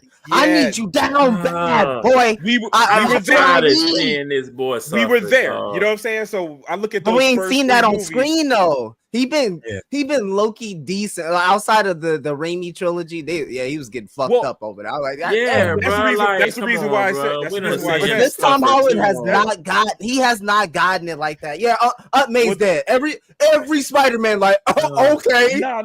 And that's the reason why. May there too. And that's why I say it's a trilogy, origin trilogy, because it wasn't like he's already Spider-Man. It's not that origin. It's origin in the sense he's becoming the Spider-Man we know. By the end, when he jumped out of that window with the homemade Spider-Man costume, that was our Spider-Man. Yeah. That was our Spider-Man. It took 3 movies to get there, and I appreciate that. You know what I'm saying? Because there was growth, there was meaning. This is not me dissing him. I absolutely loved him, but now I'm ready to see. You showed me that. I'm hoping they stick, because every now and then, like I rewatched Back to the Future. It's gonna sound unrelated. I rewatched Back to the Future with the family this weekend, and I could see how they ended the first Back to the Future movie with showing his girlfriend, right? I can see how they struggled to write her out of the story, left her on the porch, and you know what I mean? Like, they showed us something, and there's a little bit of me that's scared Spider-Man did that. Did they lead us to a place and then they try to send it somewhere else? Does that make sense? See, the like, thing you gave is, us this version of Spider-Man. Are you going to be like, nah, we going back to the text? I get it, but see, that's look. I know everybody liked it. I know everybody liked how he was tied in with Tony. I know they liked how basically he got mixed up with Mysterio and that whole situation. I know everybody liked him going to Strange, needing help.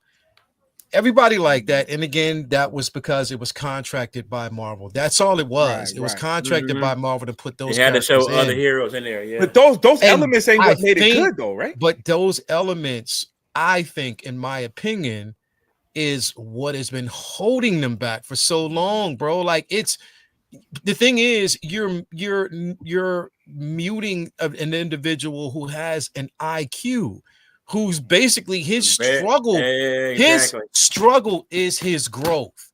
Right. His struggle is the growth. Right. And I think that we didn't see enough of the struggle because, again, because the thing is, he had the help of these individuals. Pete in the books, bro.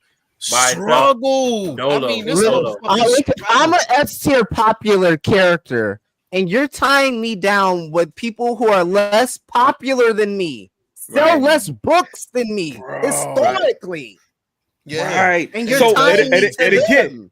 And it felt like that felt desperate when I saw. Now I love him. Oh my god, it's gonna sound like I'm hating. I watched that last movie. I can watch over and over again, but there was a little hint of we gotta put Iron Man in there to make people see it. Like, they didn't have enough trust in Spider-Man. No hint. They let you know with the advertisement and everything. They let you know. And as soon as I saw that shit, I was like, man, fuck out of here. Because I'm the only person, and I'm sorry, this is unpopular opinion. I'm the only person that hated the fucking Iron Man, the Iron Spider suit. I don't like fucking stand it. I don't like hate it. And I wanted the comic book version of that. I don't like it in the comic book shit, bro. Yeah, I don't like the comic book. Hated that. I like the comic book version. I digress from that. Vinny, what's your thoughts of the way? I mean, to finally hear them saying that after all these years, now they want to finally say we want to ground it. We want to fight for grounding the hero, making him the friendly neighborhood or just the neighborhood Spider-Man that we know. What do you think about that, bro? I don't believe him. I don't fucking believe him. That's all I'm saying. Somebody gonna be in it, man, bro. Right? That's it. I don't believe him. Somebody big gonna be in it. You watch. Yep. Here's the thing. There is this uneasy relationship between Marvel Studios and Sony, and it's been there since the beginning. And they've gone back and forth, and they have two different ideas of what that IP should be, and we see it every time Sony does something without Feige or without Marvel.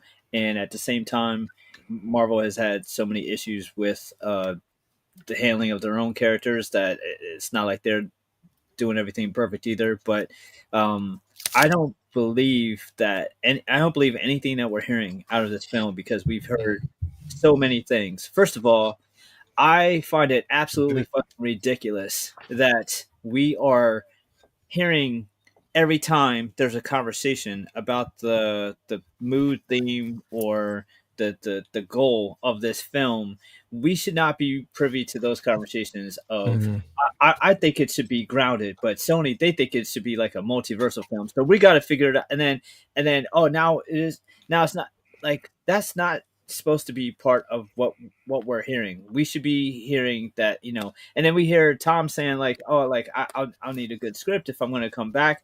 There's so much like chaos around this film that I do not have confidence in whatever it is going to be, and I definitely hope I'm wrong. I wasn't thrilled with Homecoming. I thought Far From Home was better. It had really strong moments, and I think No Way Home was the only Marvel Studios Spider-Man film that I flat out enjoyed start to finish. But that doesn't mean that I feel like completely confident that is going to, trend to something great for part 4, because usually after any trilogy, like 4 is when it's no man's land. And the fact that they pushed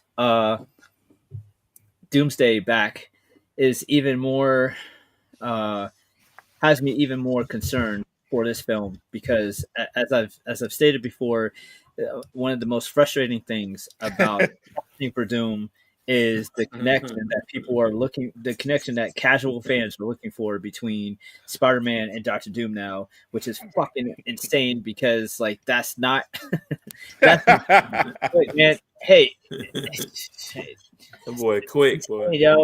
There's no way like I'm worried that we're going to see Doom in this joint because for people's reaction to Spider-Man seeing Robert Downey Jr. So instead of like, oh, maybe we'll see Doom at the end of Fantastic Four, like I'm thinking maybe we'll see Doom at the end of this one now to set up, like Spider-Man versus Doctor Doom coming, coming this winter at Doomsday. Like Doom's Doctor Doom is not worried about Spider-Man. Like, yes, they've had stories, but just because they, that's the S tier character. Like, that's not somebody who Doctor Doom is worried about or has huge history with. But because he looks like fucking Iron Man, they're going to shoehorn that in there. So I'm not really hopeful. And I hope I'm wrong. And I really find it really odd and frustrating that there's all these concerns about Peter Parker and how much tech he's going to be able to create on his own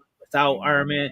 It's like a lot of people who read comics and don't read comics but have watched a lot of cartoons have this vision of Peter Parker like he's Reed or Tony. Like, this is somebody who is he has PTSD. He's obsessed with stopping crime. He is a kid. There's so many different reasons why he doesn't go out there and create suits of armor and drones and do all this shit. Like, he doesn't have the time to stop or resources or anything. The reason why he one of my favorite scenes is Spider-Man 2.1. He's sitting on a bed just listening to the police scanner. That motherfucker could be out doing a million things, creating a million things, but all he wants to do is stop people from getting killed like his uncle. That's his only concern. He is not worried about creating, like in the comics, think about it, before he created the web shooters and he created the fucking spider tracers. Other than that, he created a damn flashlight on his belt buckle, and that motherfucker didn't create nothing else for decades. Hey,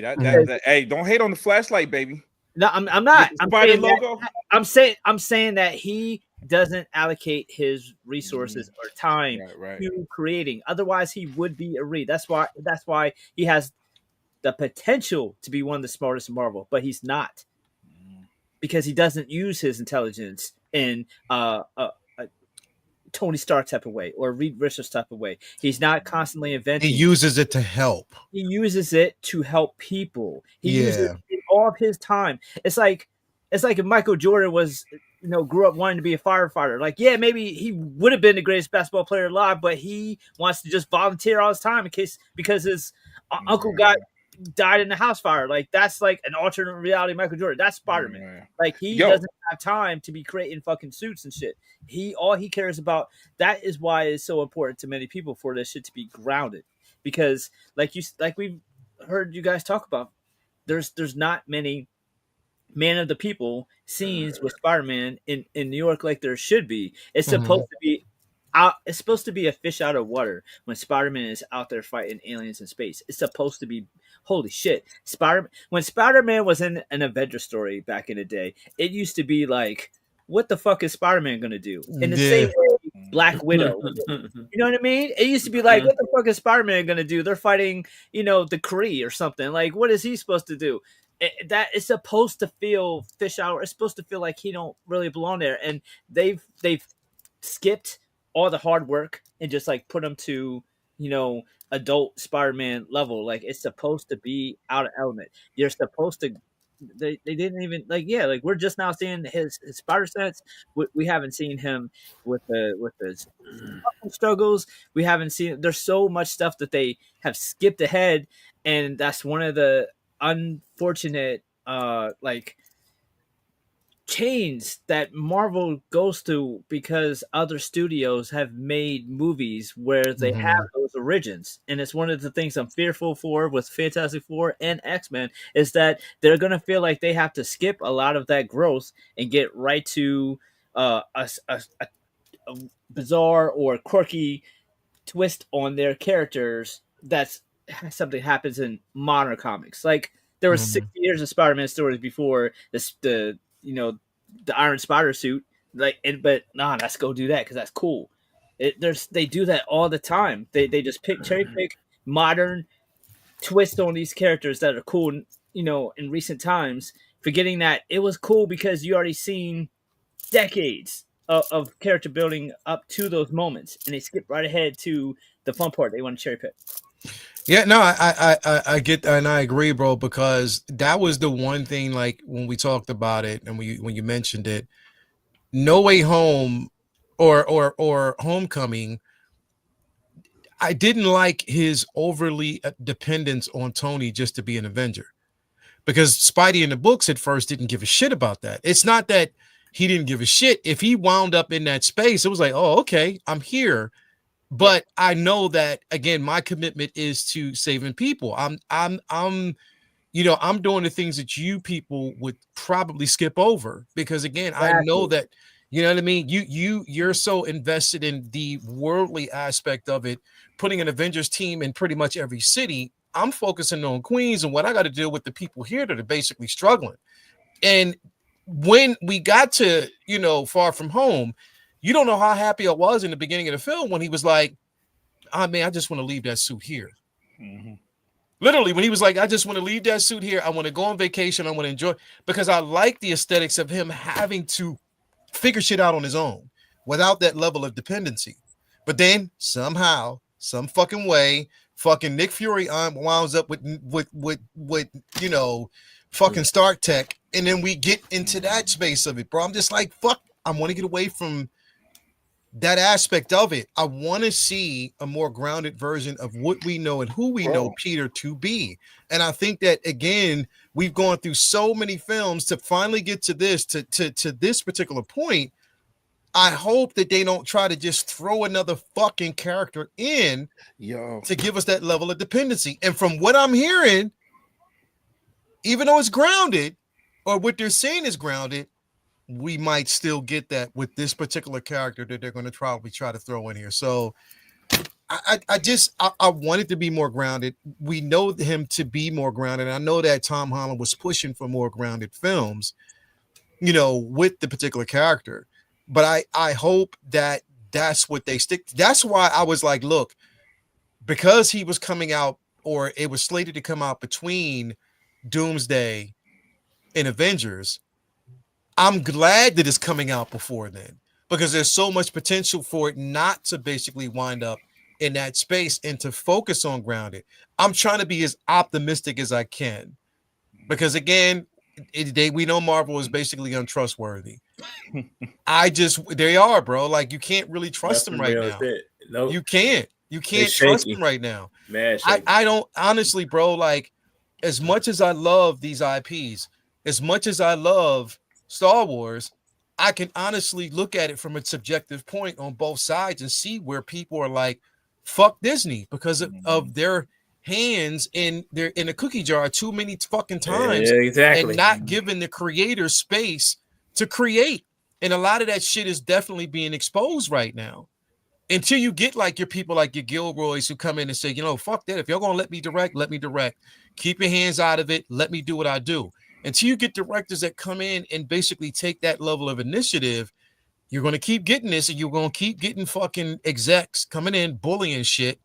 And I don't really like that. Like, give us what we know a creator can give us if given time and source material and the understanding of the character. These motherfuckers lately haven't shown me. Now, I hope Daniel, Dustin, Craig, whatever his name is, I hope that he can give us that aspect of it. He can keep it more grounded. He can give us the understanding, because what he did with Shang-Chi was fucking incredible. You know what I mean? He did a phenomenal job with Shang-Chi, but I'm hoping they just don't get in the fucking way. That's my thing. Don't get in the way. Stay the fuck away from it. Let the movie be what it is. They can't help themselves. You know what I mean? I want to see Peter walking through Queens.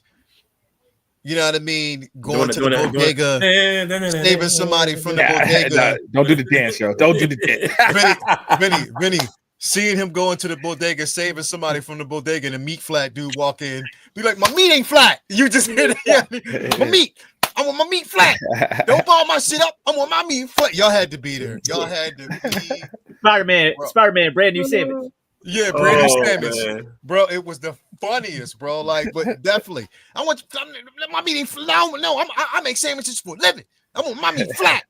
Bro, this shit was fucking funny. But no, honestly, bro. I know somebody out there gonna be like, pause, but you had to be there to understand it. You had to be there to understand it. But flat meat. Pause with. Take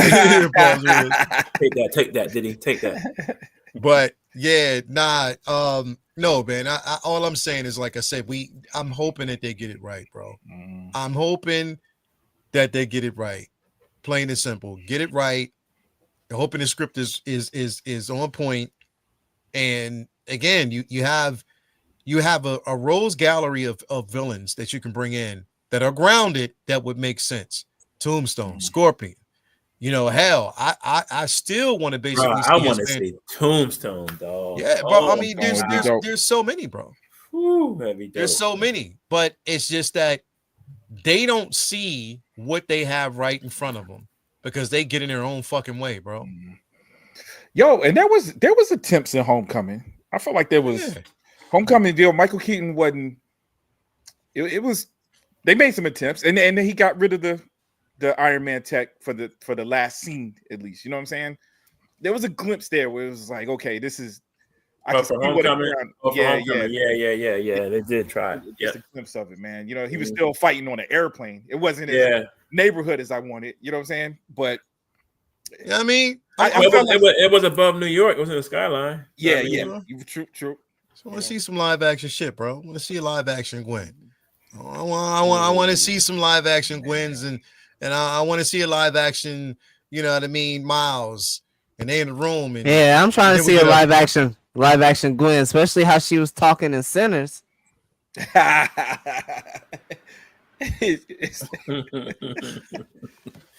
Especially outside that little train station there. Yeah, they put their face in my cuss. Oh man. She said coos. I'm like, is that wet fluid? No, that's just drool. Yeah. Yo, fuckers, man. Talking about cuss. What? She said cooch, bro. Cooch. She said Cool. cooch. Cigarettes. She said cools. Like cool. Like Yeah, cool. bro. Cool cigarettes. Yeah, I mean. Anyway, man. June 3rd, baby. June 3rd is gonna be for streaming, man. I'm gonna be watching that joint. Bro, I saw that. I'll let you know what she 3 times, dog. That's great. Every time she come on, I'll be looking like William Dafoe or Venom. Nah, the William Dafoe looking up me. That's it. Look it up. So wait a minute. They said that shit's gonna hit June 3rd. Yeah. I think it's June 3rd. It's gonna hit streaming. Okay. They left in the theater for a good while. That's good. I'm happy. Oh yeah. It's Yo, still in theater this weekend. That's gonna be that should have been the Blade. That should have been the Blade origin story, bro. It really should have been. Should have been, but you know, Marvel it is messed what it up is. with that one. They fucked it up. Anyway, bringing it back in for this. Of course, we got the announcement that both films have been delayed, definitely till December. Each film. One is December 18th, and I think the following year is December 7th. It's something like that. I'm not really sure. But we know that they're mixing it up a bit. You know, they're going into that December space because again, it's box office draw. They want to make money. They're giving Robert Downey Jr. more time to come up and create on his own a backstory for Dr. Doom because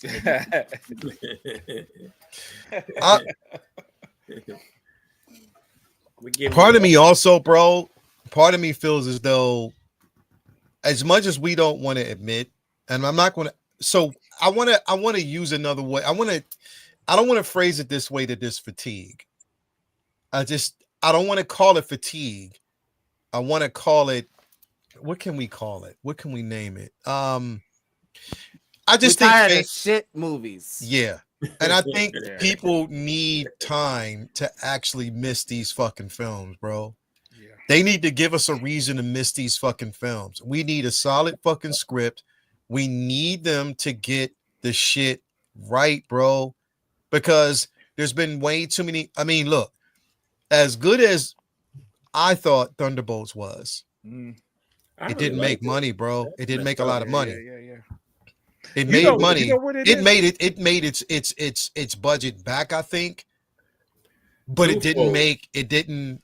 You know what I mean, dude? I feel like they haven't had a good reason to go forward, man. I hate to say that because I don't know what the reason would be, but it's almost like we done peeked behind the curtains and we know that it's money making. We know that when they drop one, we know, we gotta make these movies. We gotta put these movies. We gotta put these shows on Disney Plus because we gotta get streamed like that. But see, that's right there, bro. What you just fucking said, and I know I'm gonna probably be the only person. I am wholeheartedly against streaming properties. I am so against it, bro. I am anti-streaming properties because ever since they started doing this shit, they had a few gems, but they had a lot of misses, bro.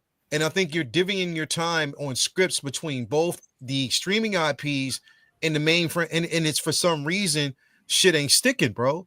It's just too many duds. Yeah. So here's the thing, bro. You have, and here's the thing, and I'm gonna say this, bro. You have, what we got from, the Thunderbolts. We have Fantastic Four coming up, but between there, we got a film or a show that these motherfuckers ain't even advertising and pushing. Yeah. So that basically makes me think, bro. Me off with that, so that makes me feel like you don't even fucking believe in your own shit. Like, what the fuck? Like, they should be ramping that shit up like right now. They should have been doing that like before, like months ago. And they haven't done it. All the ignorant shit online about bro. That's what I'm saying, bro. Like I told you, anytime I open that shit up and I see it on my timeline, all I need to see is a laugh emoji, and I won't read shit. Bro, it's not even a race swap. Yeah, bullshit. Right. It's no gender shit. It's a black female. That was originally made from the comic book character, black female. And there was no gender swap, legacy character, and they legacy character, mad as fuck. And people are mad as hell that this chick is black. She was black in the comics, right? What do you, bro? It's really, really pissing me off, bro. And I've unfollow motherfuckers. I've got people's YouTubes. It's war on Disney. I'm not feeling it. I've seen in person. I've seen it online. Yeah. But that's one of the few things when I talk to these, because I'm. But you know what? I'm down there with these cats, bro. But you know what though? Disney did it to itself too. No, I agree. Well, Leo, y'all was speaking earlier, even about the quality I get upset, and I've told you guys this before. I got a problem, and I hate it when I watch a movie or show. This is Thunderbolts. This is Brave New World. When I'm watching it, I'm actually watching it through the lens of what I know they're gonna hate on. You know what I'm saying? Because the toxicity out there. Yeah. So I know. So Disney. It is, well, they're a business, but the creators, I hate doing that because I'm put extra weight on these people that's creating them, because I really feel like they can't make a mistake, bro. Like, you guys would make a mistake, they're gonna go in, they're gonna use that mistake to justify their bigotry. You know what I'm saying? Something not being well done, not well written, whatever misstep they take, that, mind you, other properties have the room to make too. You know what I'm saying? There's other TV shows that I've seen mess up a whole season, and they'll still get a season 2 to redirect. You know what I'm saying? Well, see, I believe that they're doing Ironheart the same way they did Black Panther in the beginning. Yeah, correct. Like, throw it out there to see if it's it won't make the money. We'll just throw it out there. But Black Panther still got the advertisement and the budget behind it. This motherfucker no. Shit. That, not until it was showed off in Civil War, right? Yeah, not like the beginning. Civil War. But that's what I'm saying for its solo project. But that's my thing. They showed the same thing, Riri Williams in Black Panther. Yet there's been no ramp up. There's been nothing for this fucking character, bro. And the fact that the first episode is just the first episode is directed by Ryan Coogler. Ryan Coogler, bro. Like, that alone should be like, okay. Bro. And it's like the powers that be are upset that Sinners made the money that it did. You feel me? So I'm glad that people like Tom Cruise spoke out and was like crazy about the movie. Said he want to work with Ryan Coogler. He wants to work with Michael B. Jordan. You know what I'm saying? People like that spoke out for this movie. Feel me? Because the powers that be are mad as hell that this boy made so much money on this film, bro. And that's really, it just shows you the kind of vibe we're in right now. You understand what I'm saying? Like, you know, so they want Ironheart to fail. And I just, it really pisses me off, man. It really does, dog. Bro, so speaking of which, I'm glad you kind of brought this up. I don't mean to digress real quick, but I want to bring this actor in, Vinny. I want to show you this real quick, because I think that if we're looking for somebody in the running, if they're looking for somebody young but mature enough to basically play or to give us, you know, Adam Brashear, Blue Marvel, this dude is dope. He can act his ass off. He's great. He is definitely a great actor, bro. He was great in The Final Reckoning. This motherfucker, bro, can act. He can act. And Adam after, bro, he would be a dope ass Adam Brashear, bro.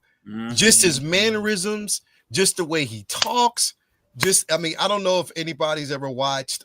It's on what is it called? This Negro think he Omni-Man or something. That's how he be carrying himself to be. Like, I don't know, bro. Did you? If you see him in, bro, he's a great actor, bro. Yep. Like, I think he got the height too. Yeah, and he got the height. He got the build for it, but he can act his ass off, bro. He would be a dope Adam Brashear. I just wanted to kind of bring it up, real quick. Marvel. What'd you say? They ain't doing Blue Marvel. Nah, they really gonna have him nerfed. He'll be nerfed down. He'll be super nerfed down. We can only hope. But no, again, I just, bro, the properties, the streaming properties are basically they're hurting more than they're helping, because they're again, it seems like it's a space for disposable shit. Yeah. Hey, but Bob is fixing that though. COVID really messed up. Bob is gonna fix that. Bob Iger? No, you know what? I don't trust him, bro. Because he's the same. He's doing it for the right reason. Yeah. But no, bro. But here's what I'm saying. He's the cancer behind everything. He's the motherfucker right now who is fighting with Kevin Feige yeah. about blockbusters and all that shit. When it's like, yo, we talk about substance over quantity, bro. And you're it's like you don't want the substance, bro. Right. You don't really want that. It doesn't make any sense. And that X-Men thing is particularly dangerous because they're wording it in that way, right? But all my brain, the way my brain, you tell me if I'm wrong, but the way my brain is processing it is, we don't want y'all talking about no social issues. That's the point, bro. And this is, they don't want you to talk about the social issues. They want the numbers. They want these big box office draws, these battles, punches and powers, but no substance and dialogue, no connectivity with characters. We can understand it, bro. That is what's gonna hurt. These old ass motherfuckers in these offices need to go. Y'all need to go. Y'all need to fucking go. This is why I'm telling y'all. This is why y'all need to definitely, bro. I don't know how the fuck they greenlit and they allowed Seth Rogen to do the studio, because half this shit you see in here is exposing Hollywood like a motherfucker, bro. I gotta watch it. It is exposing Hollywood like it makes Hollywood look like pieces of shit. It's about the racist stuff too. Yo, they had. Yes, it has. Cinema yes. When you watch it, I'm not going to reveal nothing, but when you watch it, it's funny, but the shit it's real. I gotta check it out. Yeah. It's fucking real, bro. It is fucking real, bro. Like it's. Yo, first episode, I'm gonna tell you, it's a good show. It's a short, but it's like 20, 30 minutes, 30 minutes. The episodes aren't long, bro. This is one of them. It's almost I put it in the feel good category. You know what I'm saying? Bro. You throw it on and knock out 1 or 2 episodes in a sitting, man, and be laughing and bro. It is, but it exposes this. Yo, shit, it shows stuff that we've talked about. Yeah. I'm gonna say we've talked about stuff on this show, and I've watched the episode and it reflected something that we were talking about, bro. It's like, look, I don't trust what actors say. I don't trust Hollywood at all. I don't trust execs. I don't trust public speeches during award ceremonies. I don't trust a fucking word that anybody has to say anymore, bro, at all. I never did in the first place, but I just don't, because this shit is just really, really, really fucking exposed. But digress. If you trust that, it's like you got delusions of grandeur to think people. Delusional. You got to be delusional. So again, the delays. What my question is: does this help, or do you think it hurts? Roberticus, I'm gonna go to you first. Do you think the delays are going to help, or do you think it's going to hurt the box office and the enjoyment? Like I said earlier, when we first talked about the date being moved, when you're in that holiday season, anything goes, baby. People are itching to spend money because you're with your family. You know, there's so many opportunities to go and spend money. People are always looking for things to do together. So why not the movies be a part of that? And one of the biggest films in the last 10 years for sure. These films are going to have top billing. The hype train is going to be behind these films, like regardless of whatever the stories are going to be with them. Like they're going to put money in this. You can bet that. It's going to be Christmas time. I'm just looking at just that alone, just looking at those optics alone. They're going to put a lot of money into it. I don't think that for me personally, does it stop the fun or make me feel impatient? Like we got all these other projects that we want to see get done. We got all these other projects that we want to see get done. Why this motherfucker do this shit, bro? How did it get you? How did? Anyway, go ahead, bro. Yo, there's plenty of things that we have coming towards us right now that we got to see if that's good first. So that's the thing, bro. I will be more excited about this stuff once I get Fantastic Four behind me, and that's good. And that was, we're all buzzing off of that. I'm just as the wins pile up, the more excited you got to get. So that's just how it works. Like they got to win first. They got to win the game. And there's a lot riding on this film, bro. And then when you're in the press conference, then we gonna talk and we gonna do all the jokey jokes and stuff like that. But you gotta go out there and win the game first, partner. Yeah. So that's what we're waiting on. Waiting to see if it happens, if they go out there and win the game. They still got some stuff to prove. A lot to prove, they do. But the momentum is refreshing. Feels a little familiar, but we ain't there yet. Mm-hmm. Definitely ain't there yet. Jay, what you think, bro? Hurt or helps? I think it hurts it just a little bit because people were already excited for those dates, and we already got a bad taste in the mouth about the whole Blade situation. Yeah. So when dates start changing, especially with Disney and Marvel, people get nervous. So I think it can hinder or hurt the project by doing the date changes. Yeah. Personally, because we still haven't heard anything from Blade for about 8 years. So, I don't think we will. Honestly, at this particular point, I definitely don't think we will. So I get it. I definitely get it. Especially if they pass on Sinners being a damn prequel to Blade. Like, these guys are idiots, bro. So I'm nervous when it comes to stuff like that. Yeah, it is. I get it. Prop, what's your thoughts, bro? Hurts or helps? Bro, I think, man, I don't even know what the dates were, and I don't follow them, bro. It might be a memory thing, so I don't think it's going to matter that much.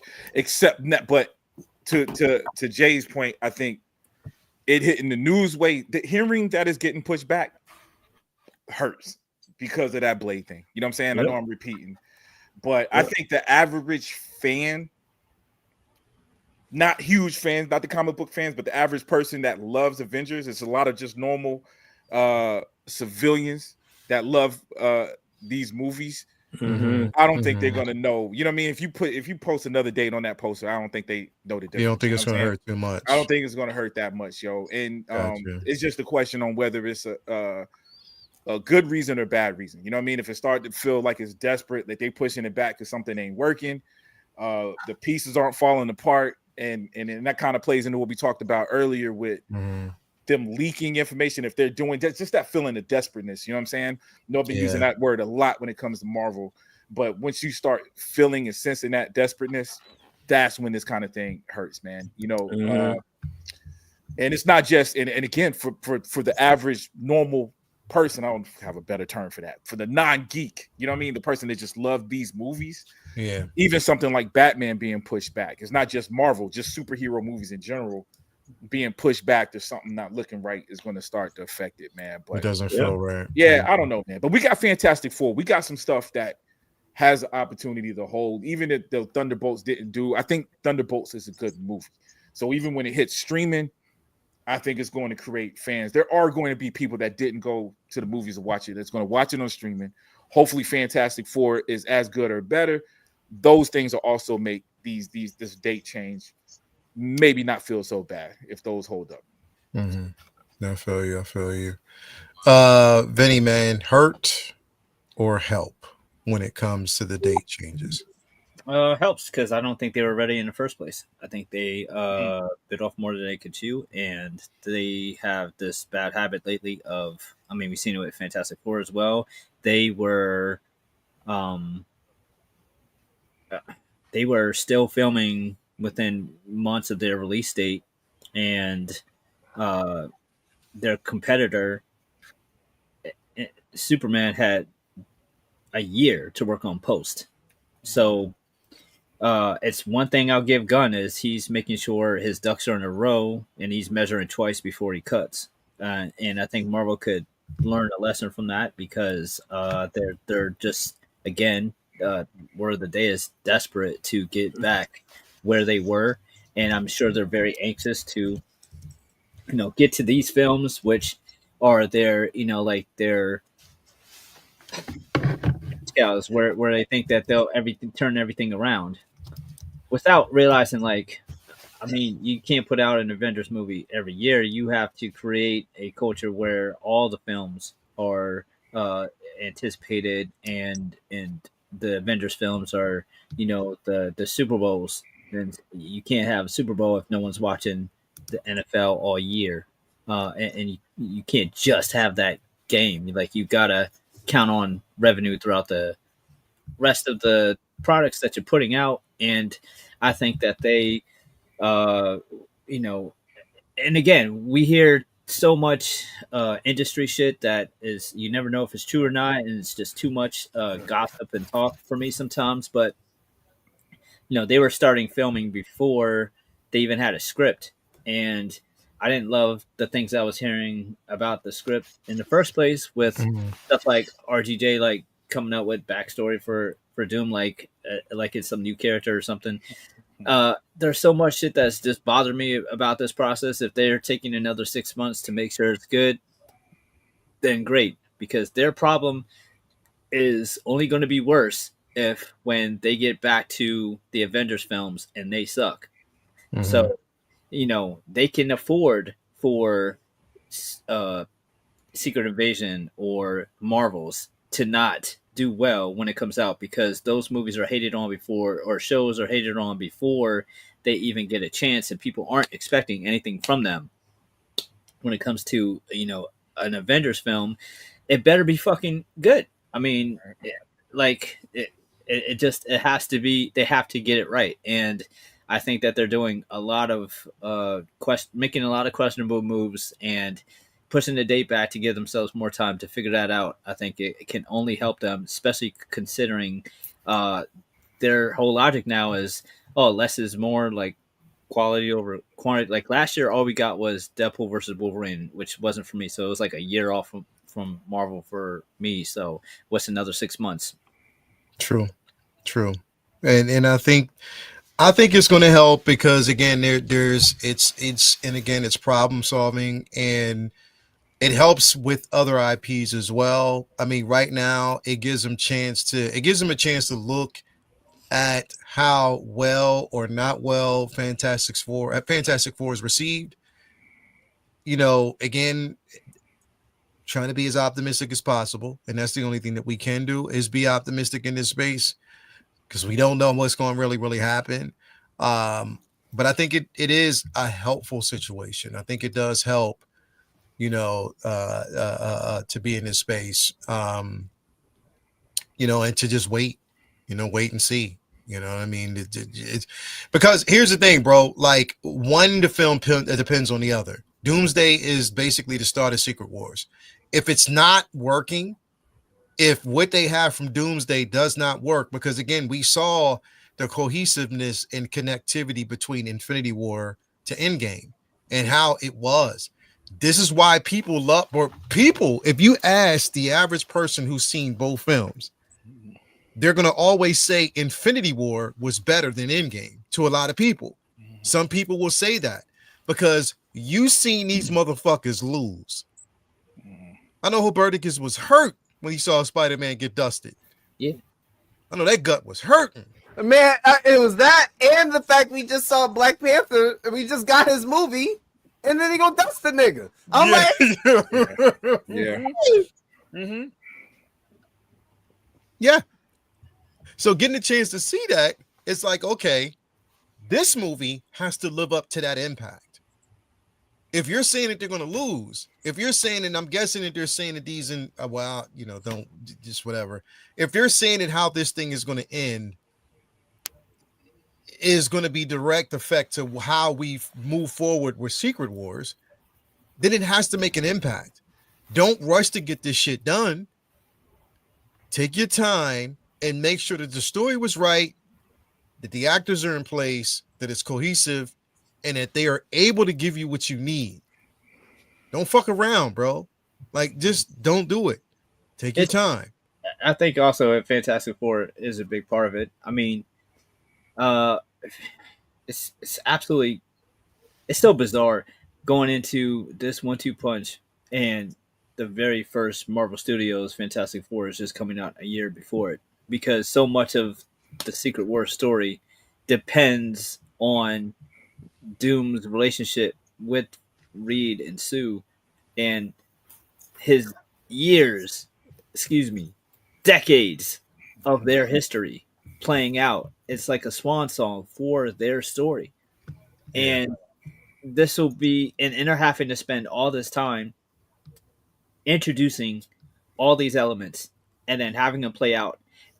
And you're not even really utilizing the Fantastic Four film for that, because that's Galactus, not Doom. Even if he's in it, it would probably be just at the end or something. So you're not having their history play out in the film this summer. You're counting on all that coming from Doomsday, which makes me so nervous that it maybe won't be, because we have all these elements of, oh, here's the fucking X-Men in it. Here's this, that, and the third. And it's like, I mean, now granted, Secret Wars obviously is a story that includes the entirety of Marvel, but you don't need to explain their history in Secret Wars, because you know the comic book readers knows their history. You cannot make that assumption when it comes to the casual viewers going into this. I mean, the last Fantastic Four film was over a decade ago, and no one's seen that one. So the last one that people saw was 20 years ago, where most of the people going to this weren't even born yet. So it's very, very, very, frustrating, because I don't know if they know what they're doing anymore. So we got another, couple years to hopefully for them to figure it out and make sure that they get everything together. I really hate that I really hate so much of what has come out of official, mouths over this film, with Russo saying, "Oh, this movie is going to be a spectacle. This is going to be the most memeable movie of all time. This is going to be for the TikTok generation." This is what the Russos are saying. This is going to be the most memeable movie of all time, and movie that the TikTokers generation is gonna love. Like, that's dumb. That's dumb. Don't. I live in a space where don't tell, just show. Plain and simple. Don't tell. Let us decide. Let us decide if that's true.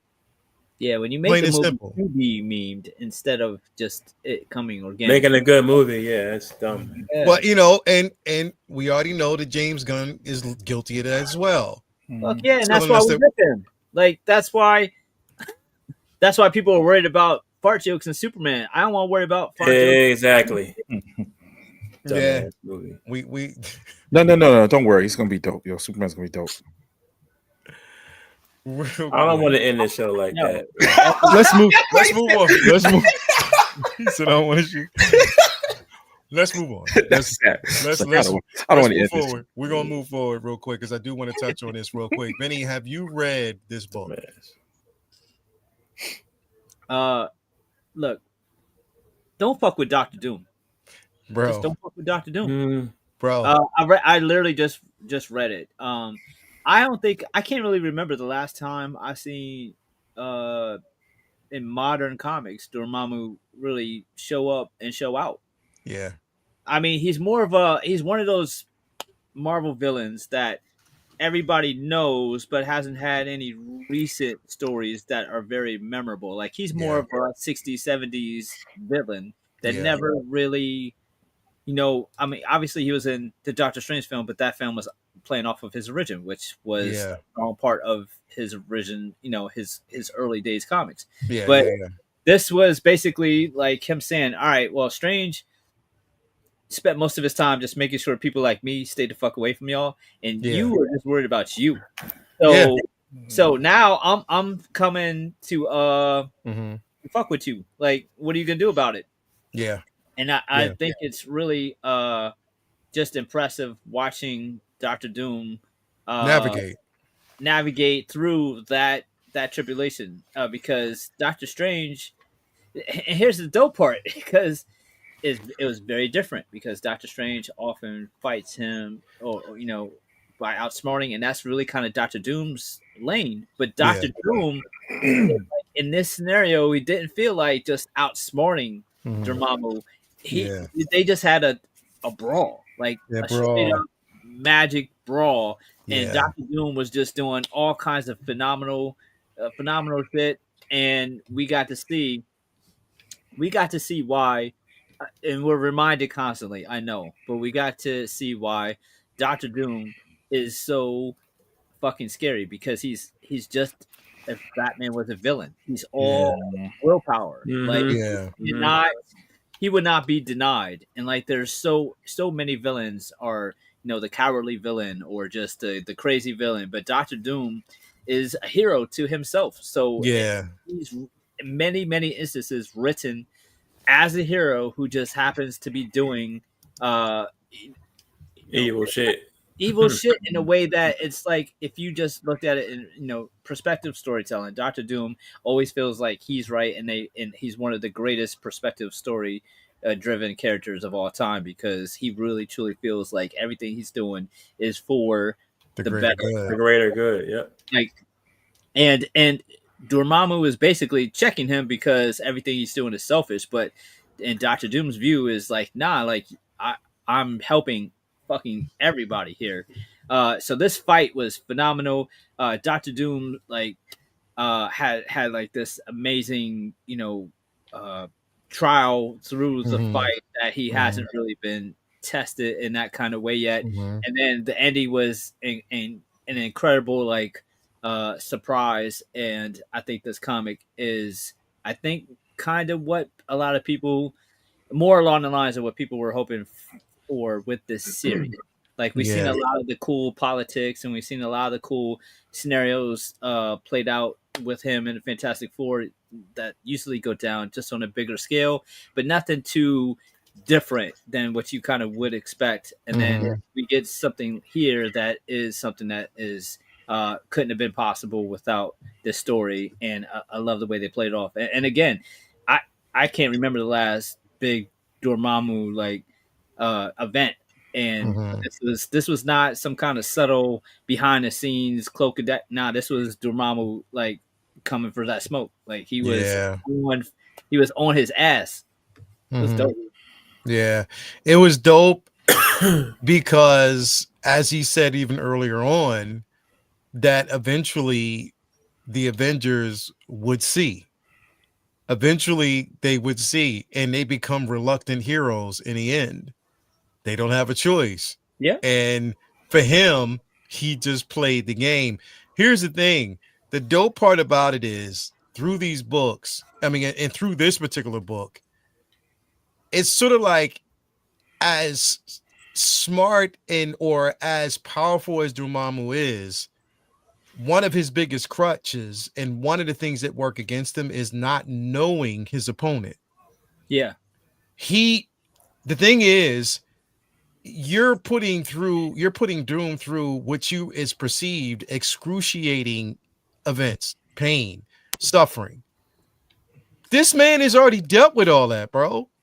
He's dealt with that plus some. And again, when you talk about willpower, bro, like, this is why I say Doom would be the ultimate Green Lantern, because his fucking willpower is, bro, without even using his ability, he wills himself. I mean, fractured and broken, he wills himself. You know what I mean? To win. And that's what makes him extremely dangerous, is because he's a master manipulator, and his most dangerous weapon is his intellect and his tongue. Because he's, half the time, even though you hate to admit that the motherfucker is right. Yeah. And he's been the same way since his birth. He's been the same way for years, man.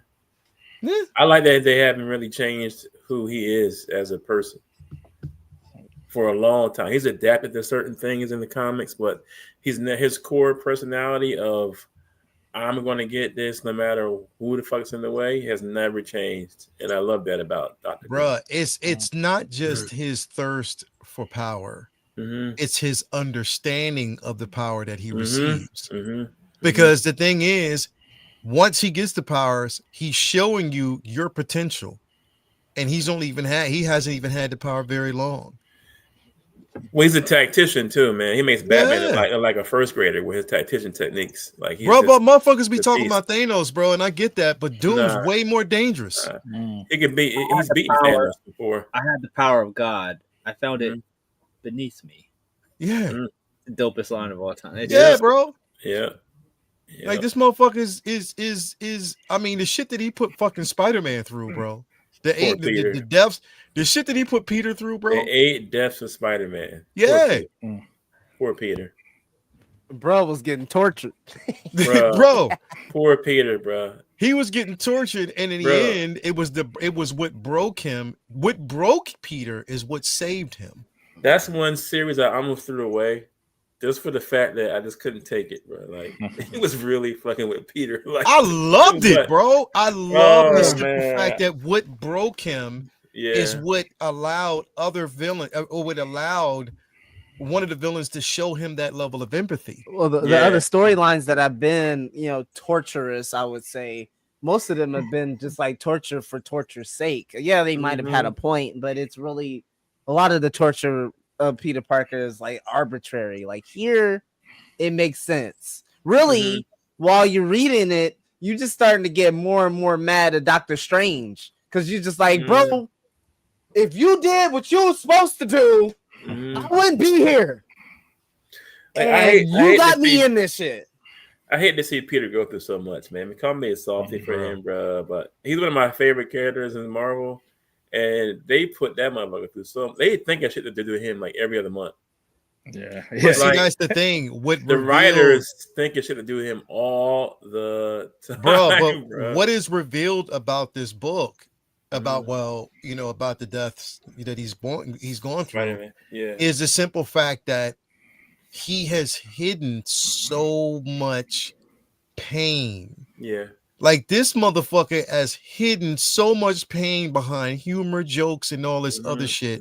So when he's exposed to that fucking pain and breaks, bro, you as a reader, you're breaking with him. Yeah, like you feel that pain. Peter is a classic case of a functioning depressant. But that's also like, if you think about it, that's the same with Doom. His pain is his biggest weapon because he is naturally a tortured soul. Yep. He is. He's a tortured soul who just happens to be smart as fuck. Yep. But his intentions in his mind and what he basically believes is good, we see that shit like, that's just evil as fuck. But for him, and then sometimes he's not evil just to be evil. His intentions are to save the fucking world. But just you just have to kneel before me to get it. You got to kneel. Like you just have to do. Like, Vinny in the room, he'd be like, yo, y'all can go outside. Y'all just have to kneel first. Like just I think he would make drink some milk, drink your milk, and then you can go outside. And when you get out there, I want you to be grateful. Be grateful of me. Drink your milk. He would make Zod jealous. He would make Zod jealous. Drink your milk. Drink your milk, then you can go out. Let me stop that shit before fucking TMZ think I'm talking about Biggie. But anyway, man, like we don't want that shit. But this is an excellent book. Excellent book. I would definitely suggest it. And one word on the Doom. Every book, everything, like it's like, yo, he makes fucking characters look so fucking stupid. Like he does. Like you can't outwit him, man. You can't. You just can't. You just can't. Sometimes, in order to beat Doom, you have to allow Doom to fail himself, because there's no other way that you're gonna beat him, bro. Even the ramifications and spin-offs of the other issues throughout Marvel right now is just incredible. Like, the Fantastic Four books right now are so good based off them dealing with the ramifications of what Doom has done, like bring Ben, and so on and so forth. So it's had such a ripple effect that's been incredible. Bro, even the latest version of the Ultimates. Oh my god, bro. Yep. Oh my god, bro. Like fucking Hickman. When these motherfuckers write, they be on their fucking game, bro. Hickman bro, I swear he got the greatest drug supplier on the planet. He be sitting there with that pen. And it just cooking, bro. It just cooks, bro. He be cooking, bro. Like, and every storyline he do, like, for most part, for me personally, I'm just saying, for me personally, all the stuff that I read, even like the auxiliary storylines I give a fuck about. Most stories you're like, whatever, get back to the main thing. But like he always finds a way to like make you really enjoy the whole platter that you're experiencing. You know, I do that even with just shows, not even comic books. So like, I don't really care about that storyline. That's cool. I gotta watch it to get back to the other side. But it's like when you find a way to make the character rotation feel as though it's something seamless because the people actually give a fuck about the character that is on panel or on screen at that moment, it makes the show so much more well-rounded because you care about everything that's happening into it instead of just the main storyline. This is true. This is definitely true, man. Definitely true. But yeah, definitely an amazing book. I suggest y'all pick that shit the fuck up. Because it's incredible. Hickman's Ultimates, his run is decent. One World Under Doom is decent. Absolute Superman and Wonder Woman and Batman is dope as well, bro. Wonder Woman is fantastic. The other shit is trash, bro. Superman is dope, bro. Come on, Absolute Brainiac was fire. Yo, Absolute Brainiac. Oh my god, bro. Man, like, I wasn't ready. Bro, like, oh shit, like Wonder Woman, bro. I might have to jump back in over there. But Absolute Brainiac is some vicious, bro. Even fucking Absolute Green Lantern right now is some sick shit. Absolute everybody now, Absolute Flash wasn't half bad either. Like, I actually like that. Bro, nah. The Absolute fucking Green Lantern I wasn't ready for. But, bro, like, Jay, man, you just need to stop hating. Get on job, bro. Get on job, bro. Brainiac comes and bust the scientist. If it ain't Diana, that ain't right. So, no. Trash. We're going to have to be a Baracus you, bro. Knock your ass out. Knock your ass out and just put a book in front of you, make you read and tie you up. Be like, yo, we ain't letting you up until you read this shit, bro. If it ain't Diana. No, we gotta take a mainline Superman cover and put it on Absolute. Yeah. Oh, this shit hard, man. Let me open it up. The only way, like, oh god, it's on a farm. Never mind, throw it away. Yeah, man, Superman on a farm. That's a crazy idea. Trash. Yeah, no. On a farm on Krypton. Nah, trash. Yeah, trash. No. Clark Kent is a farmer. Is bizarre. Yeah, no, on Earth, yeah, but not on Krypton. No, bro, but it's they're not trash. Yo. Nope. Wonder Woman, that's it. Wonder Woman is absolutely incredible, though. That's it. Yeah, she is. This man's ass. Sorry, and so is that steroid drinking Batman. I'm good. Like you're on Venom. Have you read the books, bro? I don't want to. So how? That's the only thing I don't understand, bro. They don't even want to. You haven't read them. Yeah, Charlie. It does new takes on the villains too, just like the Ultimate line.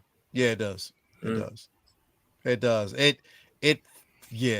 definitely just get Wonder Woman, Charlie. That's it. Anyway, man, great show tonight, man. Thank you guys for actually coming through. It's been definitely a good one. Jay, man, what's going on with you, bro?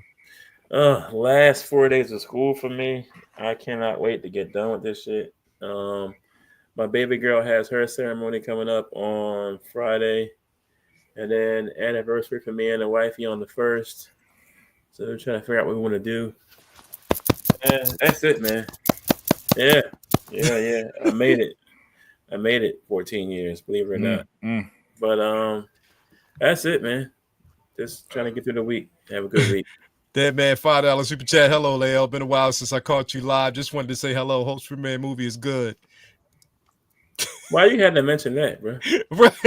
I'm saying it's gonna be that man know what he's talking. It's gonna be good, man. It's gonna be good, bro. You mean the guy with that big ass red and blue suit on, flying around? Be good. Well, collar like a motorcycle. It's a collar way down here. It's a biker suit. It's like a biker suit. I say this, it will be. Where's this bike at? Where's this bike at, bro? Man, I told you the suit is tighter, dude. I went back and watched it, man. It's tighter, bro. I mean, it's gonna have to be for him to wear a shirt over it. Yeah, pretty much. If that's He probably got that shit in the janitor's closet. Because if they change how he transformed, I'm out. I'm with you. I'm gonna walk out and be like, yo, it's trash, yo. It's ass. I think it's coming. I think it's coming. Vinny, what's going on with you, bro? Just the same old. Just working on some new pieces. Catching up with regular work at the regular job, and looking forward to the next con in June in Pittsburgh, Three Rivers Con. And just working on new stuff for that, and it's kind of a low in shows right now. So I'm looking forward to just catching up on reading and new projects, and that's about it. We'll look forward to talking about there's so much news going on all the time with all these films. So looking forward to next week back here to Combo Talk with Friends. Oh yeah, so we'll definitely be more news. New Comic Wednesday, definitely make sure. Prop man, what's going on with you, bro? Yo, man, I just got back off of vacation where I got me this bad boy right here. This boy was like an hour from my house, dog. I thought you said 2. Jerk. Nah, he's like an hour and 40 minutes. Well, an hour and 35 minutes. But you wrote 2. Because I would have been out there. But you know what, man? We was only because I was stationed at Herbert. Man, a lot of people was mad. Oh, you were stationed out there. Yeah, dude. I was only there for a couple of days, man. And dude, we were moving, man. But hey, I'm gonna be in Orlando, which I know is further. Oh, no. Orlando is like 10 minminutes from me, bro. Is it? Oh, I'll be in Orlando in June, dog. I'll shoot you the dates, man. Yeah, hit me up. Yeah. Dude, that's oh my lord, that's exciting, bro. Yeah. eBay got me as well. I bought He does eat crocodile meat. They got me, bro. Alligator. Crocodiles Africa.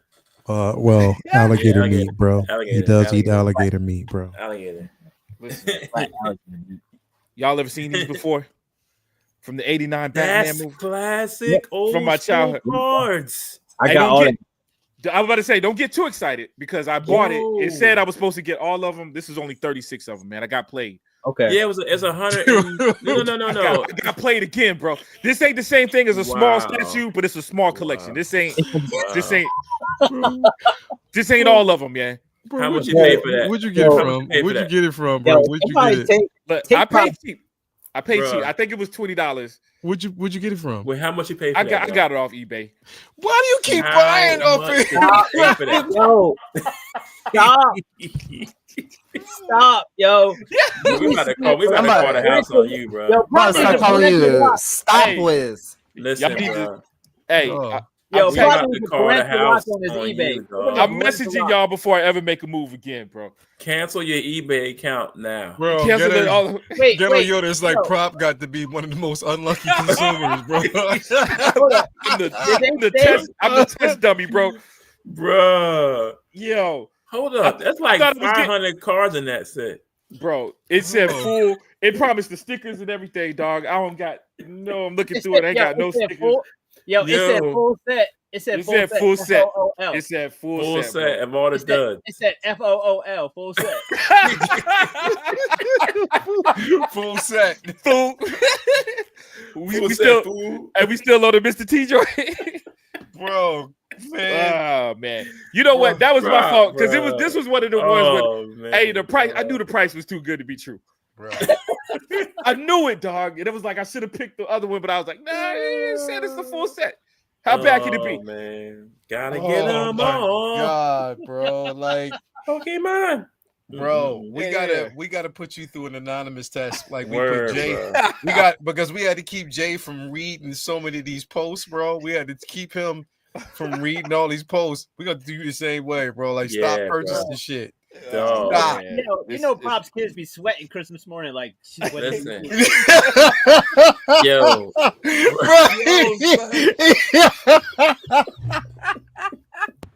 Last time Dad bought it didn't make it past the warranty, man.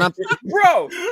And I swear, you know where it comes Christmas from? Day. Mom, did Santa Claus order from eBay? Did Santa order from eBay, Mom? Bro.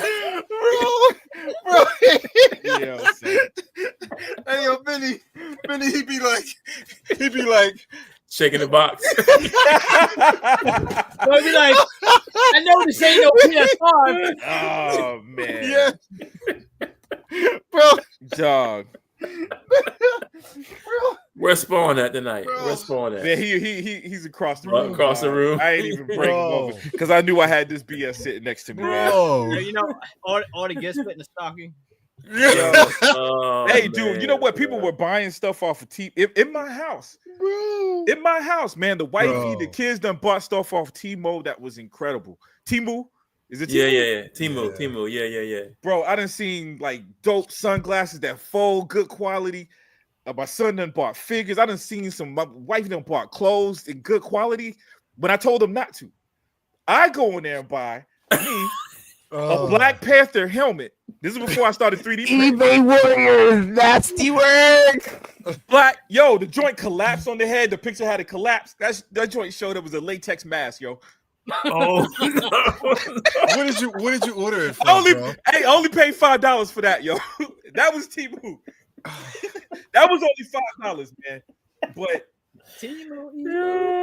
it hurt. Now hold up now.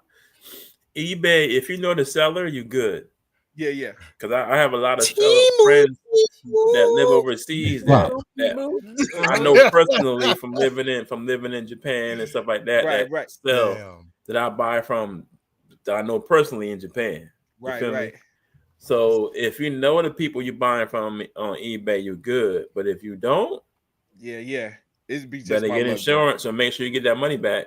Yeah, dog. Yeah. Did they send you those cards in the sleeves, or did you get them in the sleeves and as you were putting them in, going, hold up a second? Where's the other 400 at? It came in the sleeves, bro.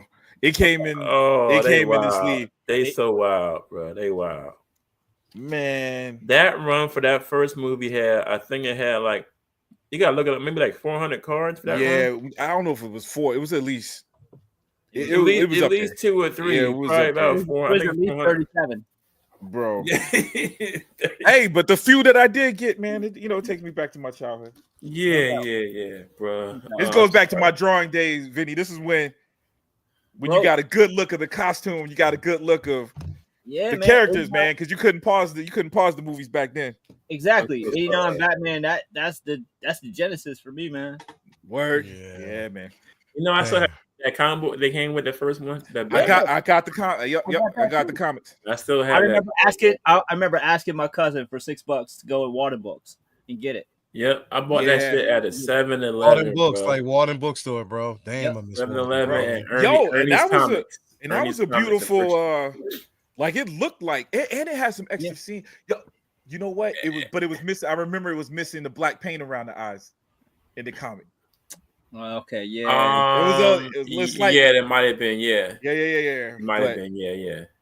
And I think it had a scene that was because I had read the novel version, the novelization. Well, there was a scene in the comic that wasn't in the movie. Well, the part with Jack Nicholson killing the parents in the beginning was kind of extended in the comic. Right, that's true.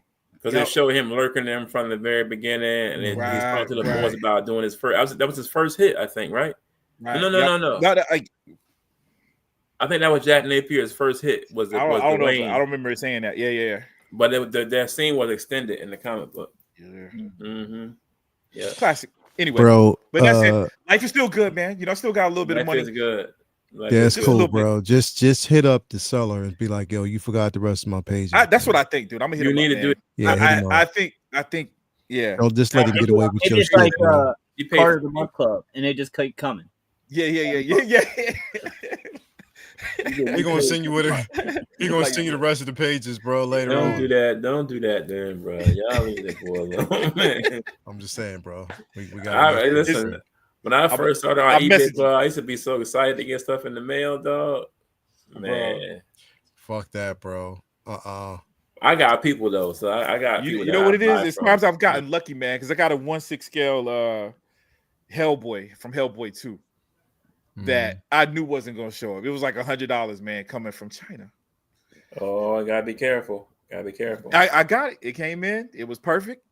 Came in time for me to get the Ron Perlman to sign it. Bro, I'm gonna call you roulette prop from now on.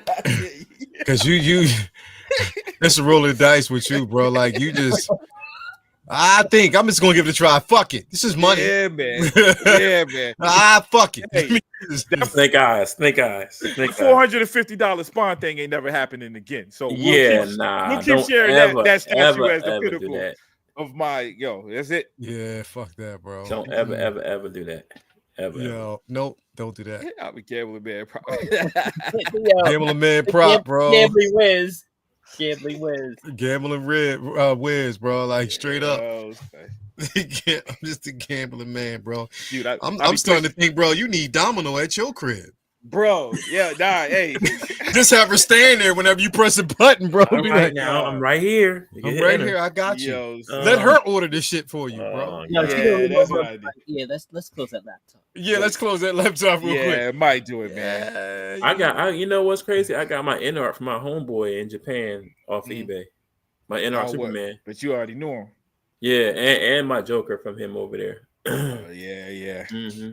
Yeah, I don't be trusting that shit, bro. Nope. Nah, these people I know from living over in Okinawa, but yeah, that's my people's now. I got them joints for the low too. I spent like $100 on both of them. Your word. Mm-hmm. Anyway, bro, thank you for coming through, Prop man. As always, yeah, man. Paul's Wiz. What's going on with you, bro? Man, always, as you guys know, always a pleasure to be here with my brothers. Enjoying the Memorial Day weekend.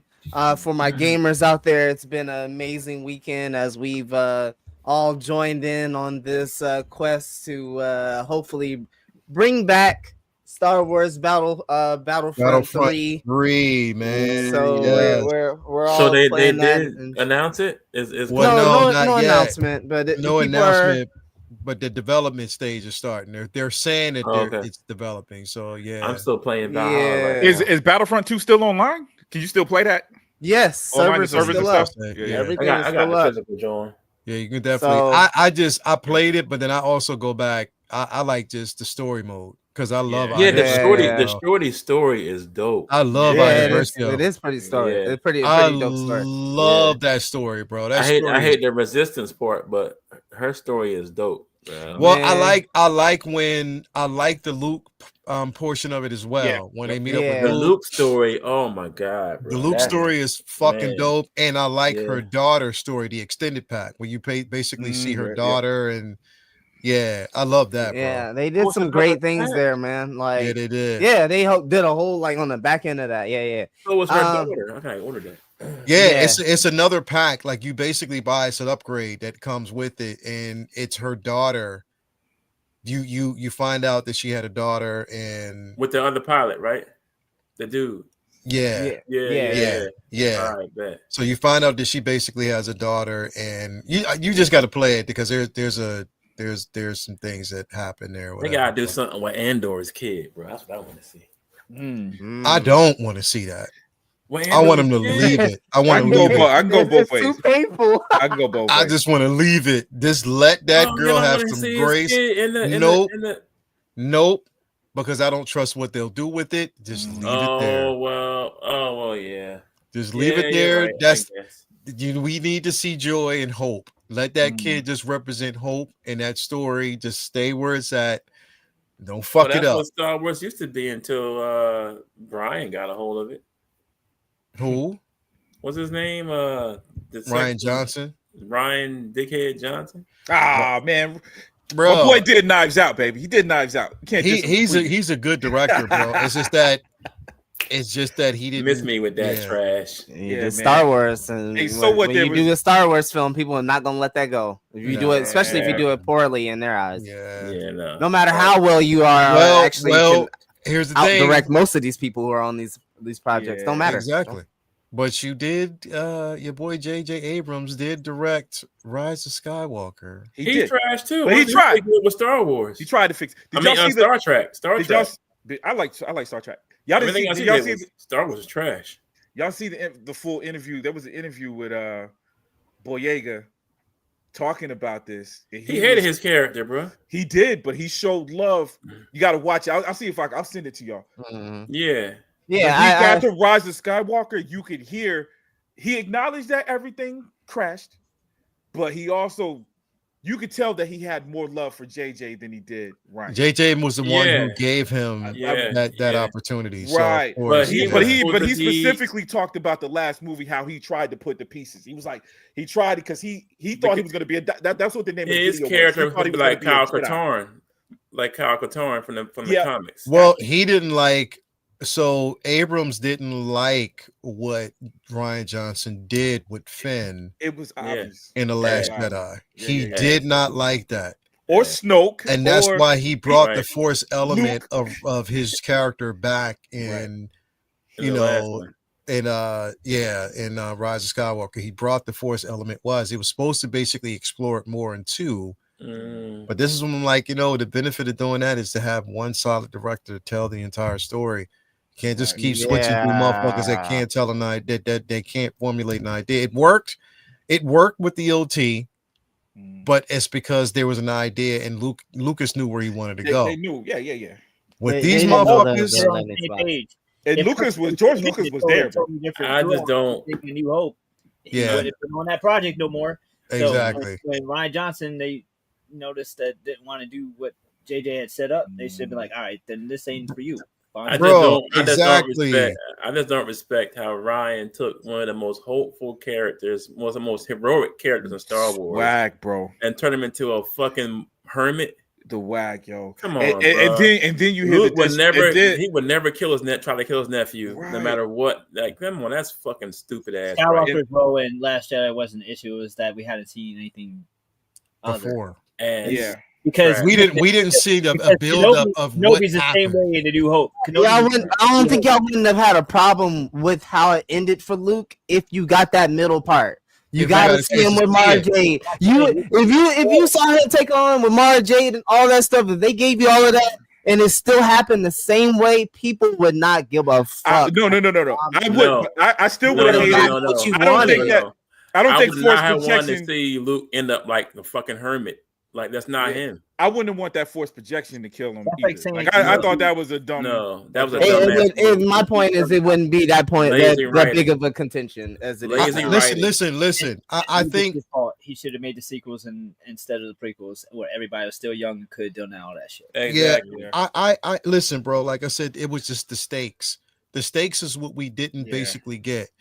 For Luke, I mean, for him to feel as though he failed because of the actual Jedi Academy and how the oversight at that particular point, I think the stakes, if anything, the loss and you stepping away it takes a huge loss. The missed opportunity was him not being there when Han died.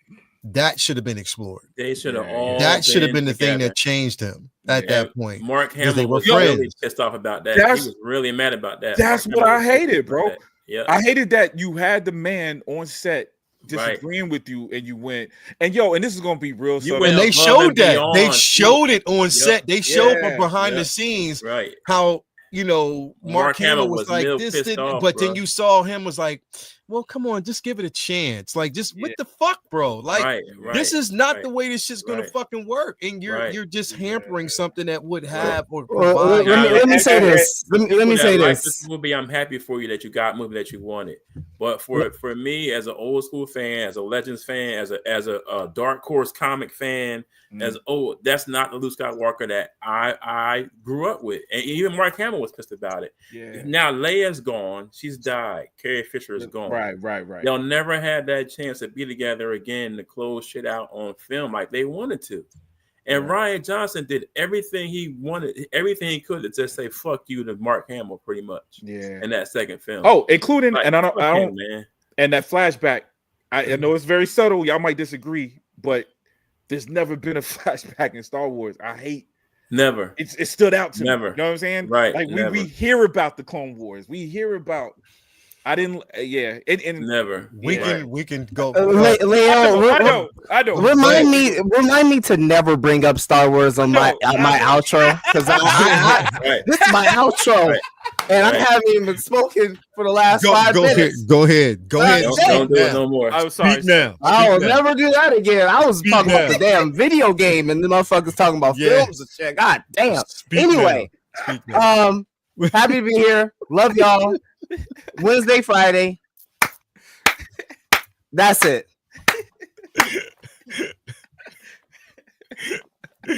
Yeah, no doubt, man. I promise you we're not toxic, yo. Appreciate it, man. Listen, thank y'all for being here. He already said it. Wednesday, say what? Will definitely be an incredible show. We got Uncivilized Scoundrels on Thursday, and we have Figure Flex Friday, full rotation back again, man. We will see y'all next week. Have a good one. We are out. Peace.